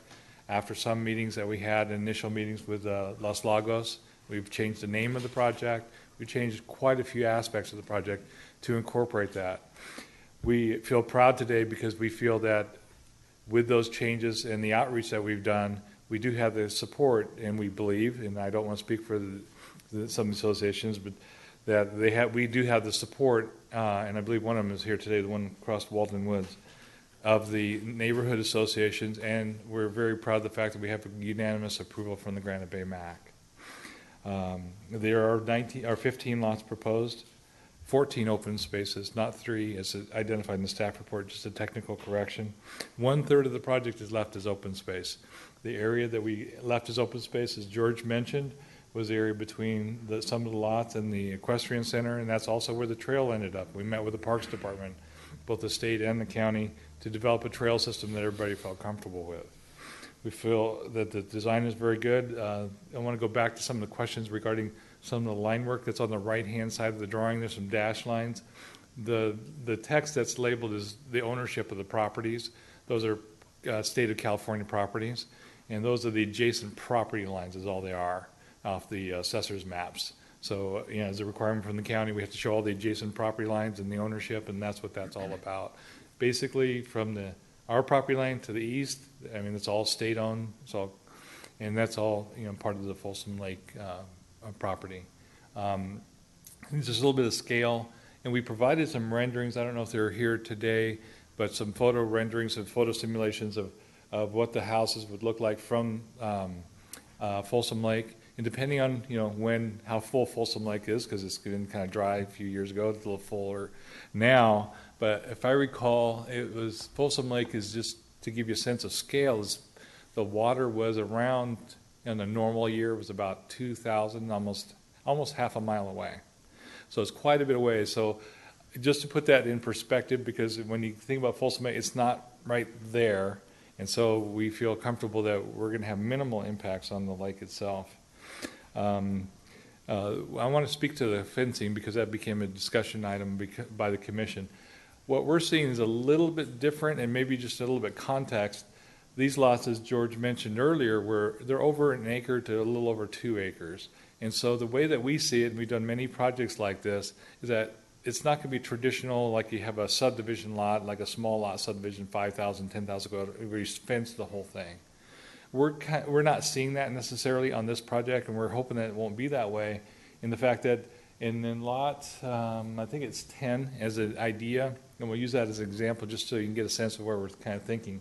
It's about a 1.5 acre lot. The drop between the street, where the street is, because the street is aligned kind of on the ridge of the property.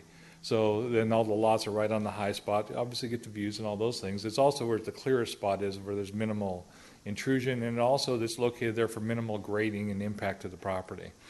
So with that, just recognizing that, the drop to the back property line is about 50 feet vertical. So it isn't like people are going to be wandering around, at least not me, because I'm not as young as I used to be. But most of the time, all this property is overgrown, chaparral and everything else, and manzanita. In fact, our surveyors had a little trouble getting through that just to survey all the trees and everything. We're seeing this as a more natural project, similar to Los Lagos, similar to Walden Woods. In that respect, it's not going to be fenced all the way around, the 6-foot wooden fences. And so in a perspective, we're kind of seeing it as much more, the fencing is probably going to be more around the house. And maybe if they have a pool, which a lot of times they're going to have pools, it's going to be fenced around the pool. That's required by code. And there's going to be a fenced area for the dog and to keep the kids around and all that sort of thing, keep them protected and safe. But as far as the fencing around, that's what we're not seeing. Now, that's not saying that some of the lots, I think in the lower area, what George mentioned was more the equestrian center. Those are kind of be more traditional. They may have horses, may not have horses. We haven't decided on that. But the hill lots, they're going to be, the beauty you want to buy, you want to live there, is because it's nice and open. You want to live kind of in the open space. So that's our thoughts on those. So we just want to put that in perspective. I think if we would agree to some conditions, if there's some fencing programs that we need to have reviewed by the design review as a condition of approval, DRC, then we would be open and agreeable to that. And subject to the wildlife components and the consideration of that. There were a lot of good ideas that were come up, and I think we just need to think about it in the context of the theme that we're going to be creating for the project, which we're now, hopefully, if we're approved today, that we'll be coming up with a theme and everything be consistent, like a lot of the communities are in Placer County. So with that, on behalf of my clients, I'd like to indicate that we are in agreement with the 94 conditions of approval, the errata sheet as we understand it right now, and we ask for your approval. If you have any questions, we're here to answer them. Any questions this time? Okay, thank you. Okay, thank you. Anyone else in the audience wish to speak at this time?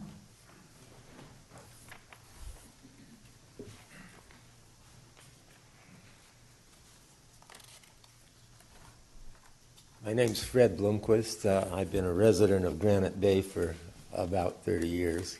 I moved in across the street from Wallen Woods when Los Lagos was being formed. And so as a land surveyor, I've had a little bit of experience with this property and a lot of property surrounding it. My family and I feel that this is the best use and a damn good subdivision, and would like to support it. I'm also here to represent the owners of the Los Lagos Center, Equestrian Center, and they support it as well. There are some things that are created that have to be dealt with between the developer and Los Lagos people. Abandonments, dedications. One of the things is that to satisfy some of the people in the neighborhood, the arena on the south needs to be moved to the north, and I don't believe the homeowners association wants to, or that the developer feels that the homeowners association should bear the responsibility plus the additional insurance. So the thought is that the developer would do a boundary line adjustment with the Los Lagos Center, and this would offset some of the dedications that have to be made if it was done. The open space would be affected very little if this is done, and I have to defer to the owners and the owner's agents for any more on that. But we support it. Thank you. Thank you. Anyone else in the audience this time?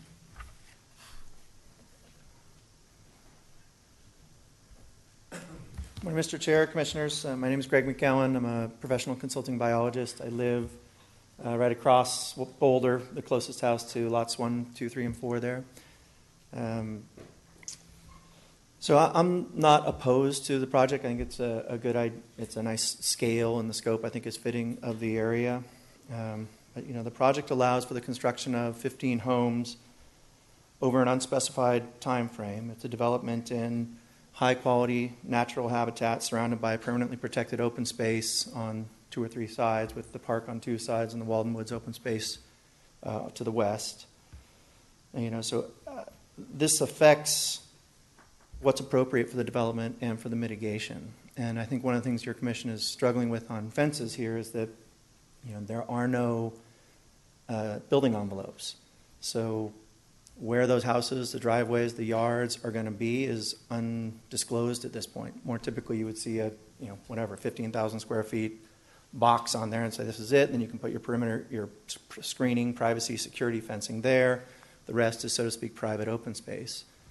You don't have a proposal before you to clear all these lots. You have like 8 acres of impact, but in fact, you're approving all of the houses, and it will not come back to you again. So, as currently described, and I think what I've talked with George in planning as well as the applicants, the idea is along what Mr. Applis was just saying, is that you're going to have a building envelope that will be brought to you, that the remainder of the property will be a natural open space area, albeit private, and then in fact the county would have an obligation then at that point to look and say, okay, does this change the findings of the neg deck? Because right now we're only looking at 8 acres.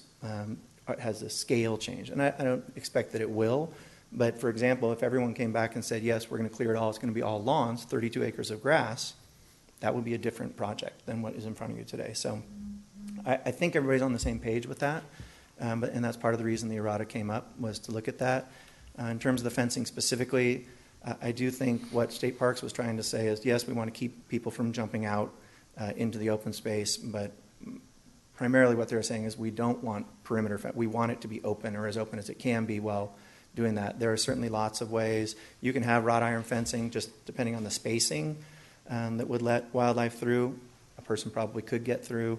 You can put little holes in it periodically to let it get through. The idea is that right now we have a high level of biological functionality from the state park through this property to the Walden Woods open space. The wildlife are moving back and forth. The biota is moving back and forth on a regular basis. We're trying to continue that. And so an open fence that allows that continued dispersal of wildlife through there.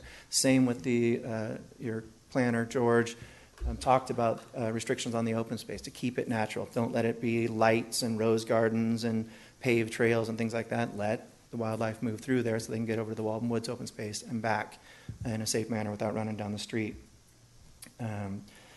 This project as currently proposed with 15 lots, we could have 15 different developers, each with 5 or 6 subcontractors over the next decade. And that affects things in how we want to do it, because it's not just going to come in here, build this thing out, and be gone. So we were very concerned as a neighbor about noise, really broad hours, dust, lighting, stormwater management, those issues.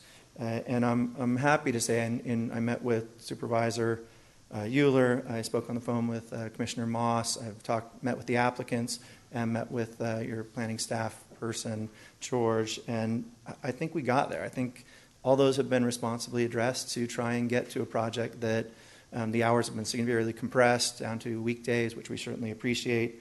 And that sort of thing is really, I'm happy to report that I think it went the way it's supposed to. People talked, we looked, hey, I have this concern. The applicant was amenable to making those changes and making those limitations. I do think it's important that you, as you look at this, and if we have more discussion about the fencing and all that, this idea that putting a solid fence a couple feet from, or even 10 feet from the back fence, is inconsistent with what I just described. So the idea is that we're looking at more of each lot has a building envelope and a private open space element. And in that element, as in the errata, I believe that you can't go cut down all the oak trees and the maritime chaparral and the native stuff and replace it with a rose garden or whatever you have. The idea is that it will, in fact, continue to be a part of the ecosystem that surrounds it on 2 or 3 sides.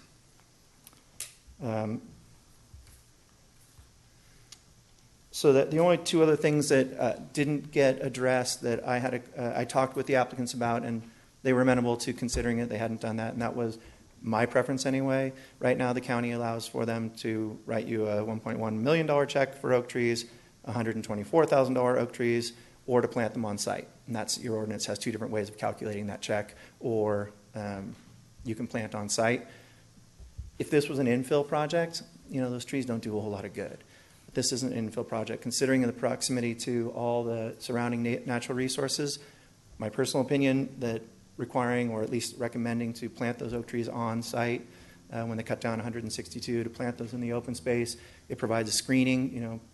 The new residents might not actually want to look at the side of my house. So maybe there's some benefit for everybody there in doing that, but that's just my own personal preference. And as I say, I do want to thank Mr. Rosasco and the applicant. I think everybody has been really receptive to how can we make this work for the neighborhood, and I'll leave it at that. Here to answer any questions if you have. Any questions? Thank you. Thank you. Anyone else in the audience? Yes, sir. Good morning, Chairman Rakucci and members of the Planning Commission. My name is Tom Sims. My wife and I live at the north end of Lot D in Los Lagos. We've been there for about 25 years, and I'm also the president of the HOA. The primary issue that we had was the hours of construction. I'd like to thank the developer for changing those hours. That'll be very helpful to us. Also, Lot D, since it's directly across the street from my house, is currently a wetland. All of the drainage from Los Lagos in that area goes directly into that wetland. So hopefully during the construction process, those drainage issues will be addressed for us. In addition to the emergency vehicle access at the north end of Lot D, we also have pedestrian access. Historically, we've allowed neighbors to walk through there. It's been going on for, I believe, about 35 years. Hopefully that access will continue as well. And also, there were some questions about the state park property on the north, and I guess that would be the east side of the property. That continues through Los Lagos all the way out to Auburn Folsom Road, and it's called the State Park Parkway. The original intention, this property was deeded to Placer County and State Parks in 1983. State Parks at that time had the intention of building a roadway that would connect Auburn Folsom with the state park, and that plan still exists. Currently, there is also a pedestrian trail and an equestrian trail with possible plans for a bicycle trail running through that area. When we bought in Los Lagos, we were kind of surprised to find out we might have a road running through the development, but it doesn't look like that will ever come to fruition. But just so the developer knows, it is on the books. I've been in contact with the person who heads up the state parks at Folsom Lake. And thank you for your cooperation in changing those conditions with the development. We really appreciate it. Okay, thank you. Anyone else in the audience wish to speak up?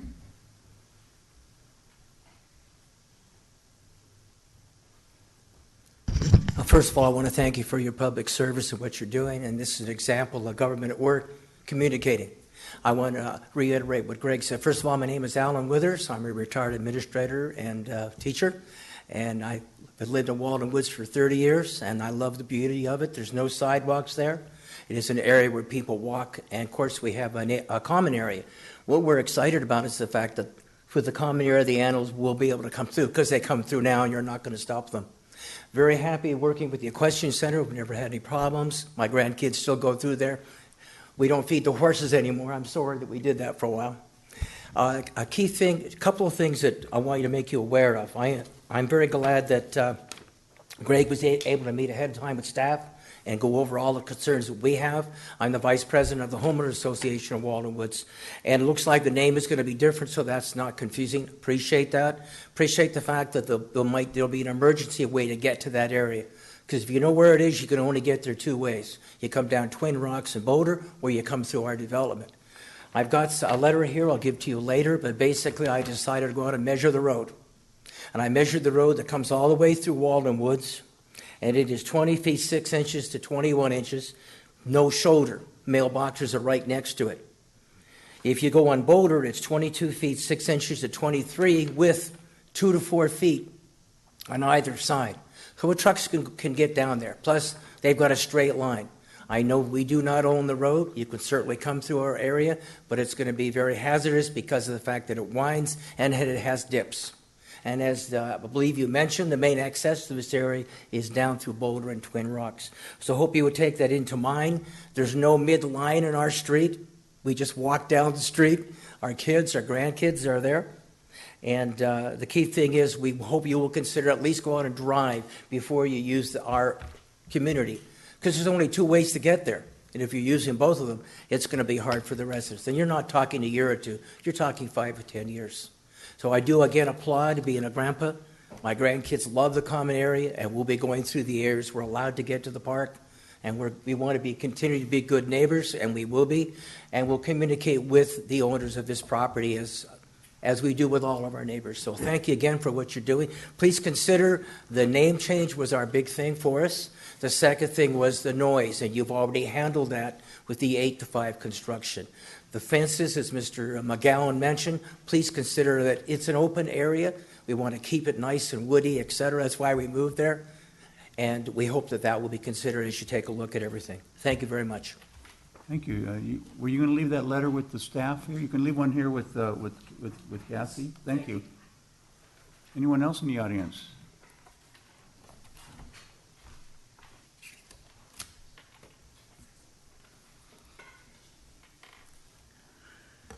Good morning.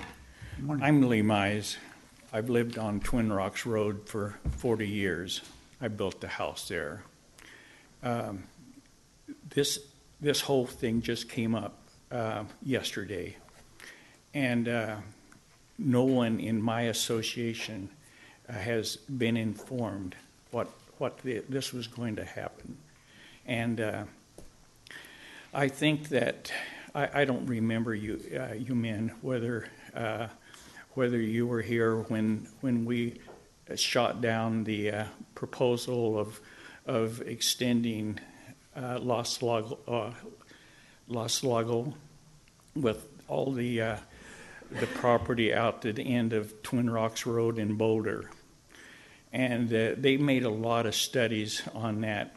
And the studies that we all should be concerned about, and especially concerns me, is that, first of all, every house that's built, and he just made the point, every house that's going to be built there is going to be using Twin Rocks Road, coming down Boulder, because Walden Woods don't want them. It's windy, it's narrow, and all the traffic is going to come down Twin Rocks Road. I don't think anyone who's been in that area will disagree with that. We stopped the project basically because that Twin Rocks Road is too narrow to support any more traffic. There's times that I can't back out of my driveway, and that might sound like old baloney, but in the morning I'll have to sit there sometimes for 2 or 3 minutes because of all the traffic. I believe that the study that they made when that was shut down, they found that every house that is out in that area represents 14 cars. 14 cars for every house. We have right now, without any more homes, we have approximately 120 houses that uses that road. So you can figure out how many cars are going to be coming down Twin Rocks Road. And when you add that many more houses and that many more cars coming down that road, and they don't come down the hill very slow. I have reported to the police that they come down so fast that if there's anyone backing out of their driveway, I'm the 4th house from the corner, and they come down really fast. They used to let the people out at the emergency out of at the gate of Folsom Lake because of its overflow, and I stopped that because they would come down, they'd be drunk, they'd throw beer cans out. The traffic was backed all the way up to the top of the hill on Twin Rocks Road, and that was finally stopped. So traffic is a real big issue. Until we can address the issue of Twin Rocks Road, I don't think we should go any further with this. I don't have a problem of developing that property. That property is beautiful property. Anyone who would buy a piece of property back there, I'm sure it would be a beautiful home. But I haven't heard anything about traffic. And traffic is a real issue. So I think it's only but fair that we stop and give the people who uses that road, Twin Rocks Road, I think it's only but fair that they're here and let you people understand what we're dealing with every day.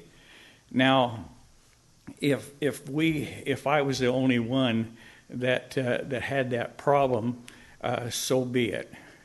But no one's heard about it. I couldn't believe that this. I thought this was already settled. I knew the sign, the property was for sale for a long time, and it's next to the horse property down there. I had no idea what was going on. So it's unfair at this time to make the recommendation that these people can go ahead without hearing other people's issues. And I just ask you people that appears to me a very honest, concerned citizens to take that under consideration. Postpone this decision, whether it's up or down, but give the people a chance, at least the people on Twin Rocks Road, a chance to turn around and give them their view of what this is going to be. There's going to be a lot of traffic from the construction, a lot of traffic from just the people after the people build the houses. That's a very narrow road, and it should have been widened a long time ago. But being that I've lived there for 40 years, I've seen it. Turner Road has been added to that, and when we have a lot more houses that's been built in the area there, But my concern is the road. And the reason why I'm here today is because someone told me that this was going to take place. I didn't have a chance to talk to any of my neighbors. Otherwise, we would have a lot of other people have the same issues that I have. And I just believe that it's only but fair that my concerns is my concerns, but I believe there's a lot of other people that feels the same way about it. Is there anything that you would like to ask me, being 40 years there? No, just a quick question. What road do you live off of? I live on Twin Rocks Road. You live on Twin Rocks, okay. And we were able to slow the traffic down a little bit. That used to be like, I believe it was 45 miles an hour. I just can't believe that road was ever 45 miles an hour. But it's really an issue of animals and children, and a lot of people come down that road with their horses getting to the lake, and there's hardly any room for a horse to walk along the side of the road there. The road needs to be developed if there's going to be more traffic on it, so that the bicycles and the horses and people who walks. They have a sign at the end of the road, Auburn and Folsom Road, and it says no access to Folsom Lake. But that doesn't mean anything, because people park all the way down to Auburn and Folsom Road. They ride their bicycles up the hill. They ride their horses. All the horses from Hidden Valley comes up that way. It's a very dangerous road. I was walking with my daughter and my wife, and a car nearly hit us. I mean, it was really close. We had to jump back into the bushes because it wasn't wide enough. We were walking on the left side towards the lake in the evening, and it's a very dangerous road. So, thank you. My issue is today. I'm sure other people has other issues that would like to bring it up, but my issue is that I don't believe that Twin Rocks Road can support that many more cars and make it safe. Okay, thank you. Thanks for hearing me. Anyone else in the audience? No, you've already spoken, sir, so. Anyone else over here on this side? Yes, ma'am.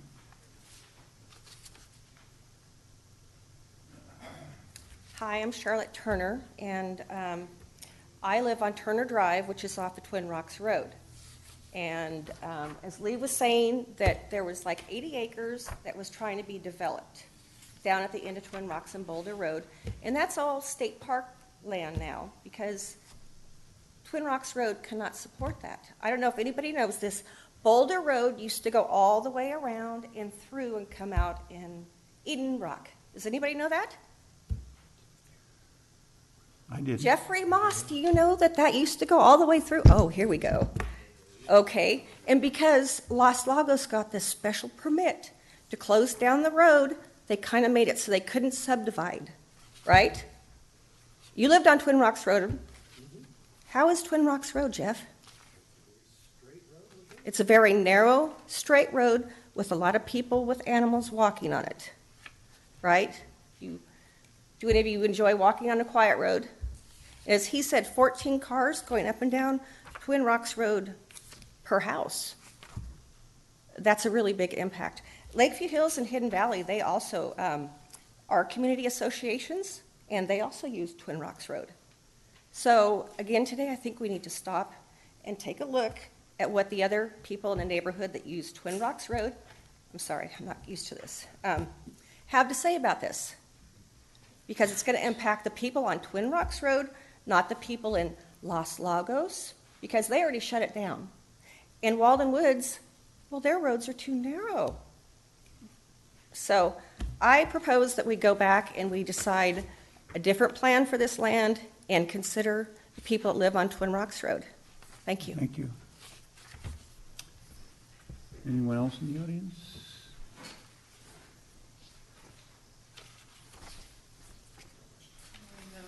Good morning, still My name's morning. Andrea Mcgowan. I'm Greg's wife. I live over on the corner of Walden Woods, right across from the development. And I want to recognize all the work that the developers have done to come up with a nice project. I think it's great. It's fine, whatever. I'd rather it wasn't there, but it's going to be there, so I think they've done a good job. I'd like some clarification on the erratum on the open spaces, because we are adjacent to one of those open spaces. And what Mr. What's your Rosasco question? was saying, something about that they are designated as open spaces, but that they could eventually come back to the Planning Commission on something. I wouldn't want to see that turn into a parking lot or a staging area or anything like that. I think Is there- it's can going you to be clarify? permanent open space, but I'll let staff maybe address it. George, on the open spaces that are designated, they'll be continue to be open spaces? Yes. With no building and stuff in them? No building. If you want to, even if you want to go in and trim vegetation, that sort of thing, you have to get an approval from us. Open space is supposed to be just that, and it's supposed to be open. It's supposed to allow for passive uses. I mean, obviously, people are going to be able to walk through there, and people may use it for a few things, like picnics or something, I guess, if they chose to. But by and large, there's not supposed to be permanent structures, there's not supposed to be gazebos, there's not supposed to be decks. Okay. Maybe a few paths, but, and the way we control that is we can't do anything without written approval from the zone review. Okay. Does that answer your question? Well, so if somebody wanted, like, I guess, parking lot, that's, No. like, if they wanted to park there, put parking places in there, would that be? No. Even if you came through and tried to, go through the commission and get it approved, or a variance, or, right? Everything can come back. Okay. But normally, we do not allow parking lots in the open space. Okay, good, thank you. Thank you. Anyone else in the audience? Okay, seeing no further comments, I'll close the meeting to the public. Commission members, do you have any questions? Applicant? Well, the applicants. Mr. Rakucci, Applicant. could I clarify one thing? Oftentimes you let them address. Oh, not today. Chairman Rakucci? Yes. Could I clarify one thing? Sure. In my staff report, I misspoke when I said, uh-oh. All right, my pointer doesn't work.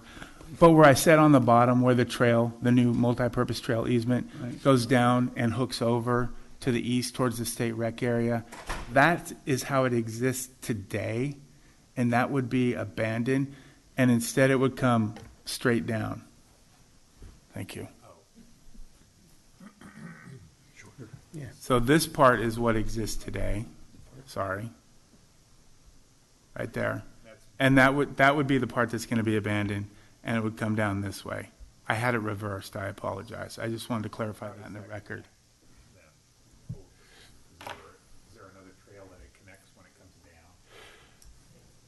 down? Yes, according to our parks person, there is. Okay. Okay, thank you, George, for that clarification. Yep. Maybe we ought to give some thought to how we're gonna deal with this fencing issue as a PS to this. In other words, if we choose to go forward with the approval of this, I think that issue should come back at some point, once they have decided on, with state parks and who else is involved, the kind and type of fence that's gonna be appropriate, I guess. Because we've heard a little of everything here, and I mean, if you put the wrought iron fence up, the wildlife can't get through it. If you put another kind, something else can't happen. So there needs to be some thought given to it, and that finalization maybe at a ensuing time, because I don't think you can sit here at a desk and try and design something that's absolutely the best. Mm-hmm. But there are fences that are available that would be good, but they're all designed to do a different type of job, and this is a very peculiar request. And I think that that one issue, at least from my viewpoint, needs to be carried over to another time, so, and at least that part of it discussed further. You don't think PRC can come up with the approval for the fence plan? I don't know. We know we've talked about this for from my standpoint, for 40-some years, and we have never really come up with the perfect solution, and maybe there isn't one, and maybe that's the real bottom line problem. Who knows? I think the project itself seems fine, and maybe it can be handled somehow more effectively through the CC&Rs and other tools that you have to work with. But I think it's a sticky wicket. It's hard to get your arms around the best way to do it. I mean, we could come up with 7 different designs here today and still not have the right one, maybe. I don't know. So you're thinking that it should come back to us for approval? Well, or- just that issue. I think the rest of the project should be able to go forward. Okay. Or be denied, whichever you choose to do, but Okay. I can agree with that, because if we're not really the ones to create a solution to what would be the type of fence that would satisfy all the issues here.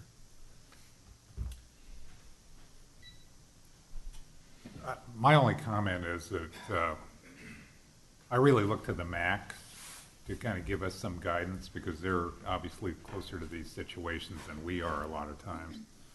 And knowing the Granite Bay MAC and getting a unanimous decision, that doesn't happen very often. So I know they probably have really looked at this closely and gotten input from the community. And I know Jeff obviously knows the Granite Bay area extremely well. But again, I really hold in high regard whatever the MACs have to say, and they certainly are supportive of this. Any other comments from this end of the table? Well, there was a comment about at the EVA allowing for pedestrian access. And apparently, the way it's stated now, it wouldn't do that, right? Is that correct? Or Rebecca Tabor, for the record. On that, we could, if it was at your pleasure, if we wanted to add some language to condition 28, we could specify that the EVA, the gated entrances, shall allow for pedestrian access. Well, I would surely support that, because I can see where people in Los Lagos as well, I mean, there's a trail system out there and people want to be able to walk. I understand the EVA need for that, but as far as walking, if the people in Los Lagos are amenable to that, then Could I just put something into the record quickly? Boulder Road and Twin Rock Roads are already public accesses. They're publicly maintained, so anyone can walk up and down those. My only concern about the pedestrian access is not necessarily people coming in and out of Twin Rocks and Boulder Road. It's people who want to go into Los Lagos. Now, I don't know for a fact if Los Lagos are publicly maintained roads. I don't think they are, because they have a gatehouse. So really the question here is, anyone who can, from Los Lagos, can come to Twin Rocks and Boulder because they're public roads. They can walk out of Barcelona Court and down, so that right already exists. My concern is that if we're going to say there needs to be pedestrian access both ways, that's a whole different issue that you need to deal with Los Lagos about. They were very, very vocal, my understanding, I only picked this project up very late, about making sure that the EVA was gated because they did not want people coming back and forth through Los Lagos. So Los Lagos can come through because they're public roadways. So don't have to have language with regard to that. But if you say there's pedestrian access that can go through, that's implying that people can go from Boulder Road into Los Lagos. And I don't think that you have the authority to do that until the developer obtained pedestrian rights through the Los Lagos subdivision. Okay, well, I can understand that. I think the other thing you went into is when you're obtaining these easements from the property owners whose property you're passing, you're kind of representing that the use is going to be minimal, that except in an extreme event, it's not going to be used at all. And when you turn that into a pedestrian trail, all of a sudden you're going to have a daily used trail coming through, and that's not what the people who gave the easement agreed to. Mm-hmm. Okay, well, I'm willing to cancel that idea. Okay. Okay, any other comments, Richard? No? Well, I would like to find some way that we can address the state park and the wildlife issue, and I don't know if we can do that today, but I agree with Larry on that issue. Hmm? Yeah.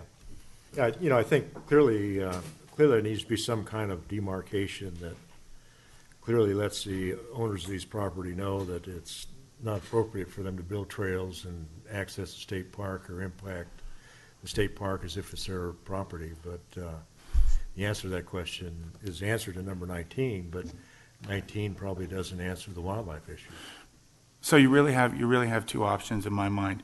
One is you can direct the Development Review Committee to contact state parks, tell them that we'd like to have a fence that will allow for wildlife passage, and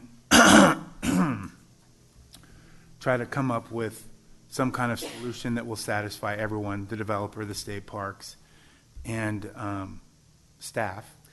And if we're unable to reach that decision, then we'll come back. Sure. Yes? What kind of fence does state parks have on their property line right now? I'm going to assume that there's not one, although I don't know. There's a barbed wire fence. Is there a barbed wire fence? Yeah. It's pretty broken down. It's Okay. not maintained, but. So it's just kind of like a metal T-post kind of fence? It looks like it's kind of probably everything. I guess what I want to, I mean, the state's making a request for a fence here from the developer, and yet it seems like they're wanting to hold the developer to a higher standard than they're doing for themselves. Right. So it really is, there's a couple ways you can go about doing it. It's really at the pleasure of the Planning Commission. You can direct staff to try to negotiate it, and if we come up with something that's workable for everyone involved, then we'll just move forward and you won't ever hear about it. If we can't come up with something that's workable, then we would bring that back, I think that makes some sense. that one issue. So with that, just to kind of frame it up, I put together some language, and maybe I can read through this to see if this sits well with any of you. But it's condition 19 we're talking about modifying. And what it would say is for the lots that are adjacent to state parks lands, lots 2, 3, 9, 10, 11, 12, and 13, an unbroken open view fence, for example, black steel, and new language, or as otherwise approved by the DRC, along the property boundary between the subdivision and state parks land, and then new language that allows for wildlife passage shall be constructed to prevent the creation of individual access. This fence shall be constructed prior to any building permit issuance. We also added language, or I also added language, in addition, signage as approved by the DRC shall be placed along individual property fencing prohibiting access. Question for council, is that legal that you can't walk from your property onto public property? Essentially. There's not a problem with that. Sure. Okay. Yeah, it's just. Because I know on ski resorts, they used to have out-of-bounds marks going from private property to public property, and they had to take that sign saying prohibited off, because that's public property. You're not supposed to stop people from going on public property, a park especially. Do you want to talk? So I'm just curious on that. What I think, Commissioner Gray, is that you're correct, you can't stop someone who walks out their back door, walks to the end of their yard, Right, and hops onto the state recreation area, unless the state has some prohibition that I'm unaware of. However, what the state is very concerned about, and they've seen it happen, and it's happened in Tahoe, where people start to, year by year, 10 years, 15 years. They just keep walking in the same spot. Well, they keep walking, and then all of a sudden it's like, oh, a bench would be great here. Mhm. And then a picnic bench, and then a gazebo. So what I think the state parks is mostly concerned about is not so much people walking across, is encroachment of improvements and the bleed over. I think that's really what it's mostly Right. about. Establishing a trail, but however, the sign saying prohibited access is not going to. Well, probably what we would have to say is something, and we would have to talk to state parks about it. It would be something like, this is a Folsom Recreation state boundary, and then you could say there's a multi-purpose easement located, blah, blah, blah. And then we'd have to talk to the parks about what the real protocol is for people who are adjacent to their property lines and how that ingress and egress can or cannot take place. Okay. The other thing that has happened in the past too, without this kind of condition, is property owners have placed gates, and then they've objected to the public walking past their property on the easement. So the intent is, just block that off so that everybody has equal rights to that easement through whatever the actual ingress egress is for the easement. Okay, any other additional comments or questions? Just one more comment, just to frame up the other conditions on the errata. There's the first one under improvement plans had a condition number 19. That is actually condition number 20. And then there were new conditions. The one new condition regarding the open space lot, I'm assigning numbers to these, so that would be condition 89B. And the other condition regarding the name of the street is going to be condition number 30A. I just want to admit that into the record. For you omitting the one on perimeter fencing? That one's included in the revised 19. That concludes my comments. Okay. So what's the commission wishes?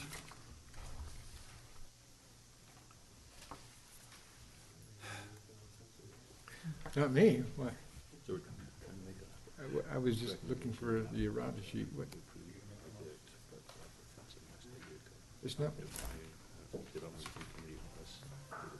If they can. I'd go ahead and make the motion if there's no more comments, that we adopt the mitigated negative declaration and mitigated monitoring program prepared for this project in compliance with the CQ, and approve the vested tentative subdivision map, conditional use permit for the Lake Vista Estates planned residential development, as well as the amended conditions that we discussed. Did I cover enough? And we subject to the findings. Excuse me? Subject to the findings? Well, subject to the findings in the environmental report.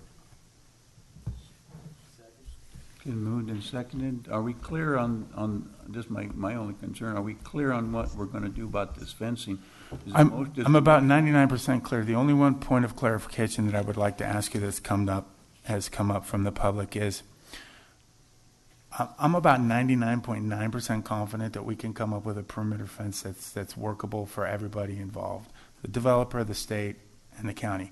My question is, do you want to have language in that condition also that would keep on-site fencing in such a way that it allows wildlife corridors or a certain distance from the perimeter fencing? Because while it's unlikely that these are large lots, that anything would happen, it could happen that someone would fence regular fencing right up to the perimeter fencing, which, if it pleases the commission, is fine. I'm just asking the question, do you want to hold the on-site personal fencing away from the perimeter fencing a certain distance? Go ahead, Jeffrey. 10 feet, I've heard 10 feet. Well, that was your number. Still moving through their property. Well, I think somebody suggested 10 feet. I have concerns on custom home lots. Right. That are not cookie cutter padded lots that, people are gonna be spending substantial dollars for design and to maximize the view and the potential of the property. I don't know the property well enough to say what creating an envelope or the setback would do to the buildability of each of those lots. It doesn't need to be in there. I was just asking the question. If you like the condition the way it is, let's just leave it the way it is. Well, I'd like it in there, just so the rest of the commission knows. What would you like? Well, I'd like a setback from the fence that's going to be approved by state, county, and the developer, and the private fence that, well, isn't it, granting this will allow them to put a 6-foot fence. No, wait a second. No, so you kind of defeat that Yeah, purpose. but wait a second, though. One of the conditions that we placed on staff, and I don't know if it's written down quite as carefully as we need, was they were going to work with the state developer to maintain the migration or animals getting back and forth. And I think they would come up with some kind of condition through that discussion of what that fence is gonna look like and what the fence adjacent to it might need to look like, or something like that. You know, I think they can work that all out. If you would Or give else us, it wouldn't be approved. yeah, if you could give us direction to at least consider the on-site fencing with regard to this, and come up with a plan that would be beneficial to the developer, the county, and the state. George, because of this kind of rural nature of this, Yeah. is that why there's no setbacks on the property lines anyway for, structures or any? Yeah, you know, you're in a rural residential area. There is setbacks that are 50 foot from the front, 30 from the sides and rear. However, there is the potential for some animals here, like horses and that sort of thing. Those usually require, 5-foot fences of some kind. And if they're built incorrectly, they can sometimes be significant barriers to wildlife across. Now, there are points that will be unimpeded, specifically with regard to the open space points that abut the state area. But on that ridge line, if everyone builds a fence right up to it, and probably everyone won't, I'm fairly certain that someone might block access of wildlife. Some people probably won't, so it'll be kind of catch as catch can. But we could certainly, as part of the negotiation process, look at an option on how to deal with that as well. Okay, since we have a motion and a second, how would you word that? In addition to number 19, I guess. Huh?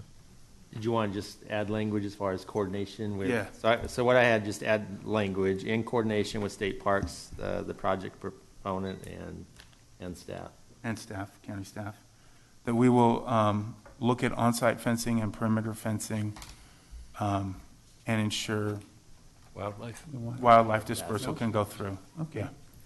Wildlife Okay, passage. so then I would amend my motion, and we'll have to ask Jeffrey if he's going to continue to second that. Second with that clarification. Okay. Any further discussion? Roll call. Mr. Curry? Yes. Mr. Sevison? Yes. Mr. Gray? Yes. Mr. Moss? Yes. Mr. Johnson? Yes? Mr. Nader? Yes. Mr. Kikuchi? Yes. Okay. Thank you. This concludes our meeting.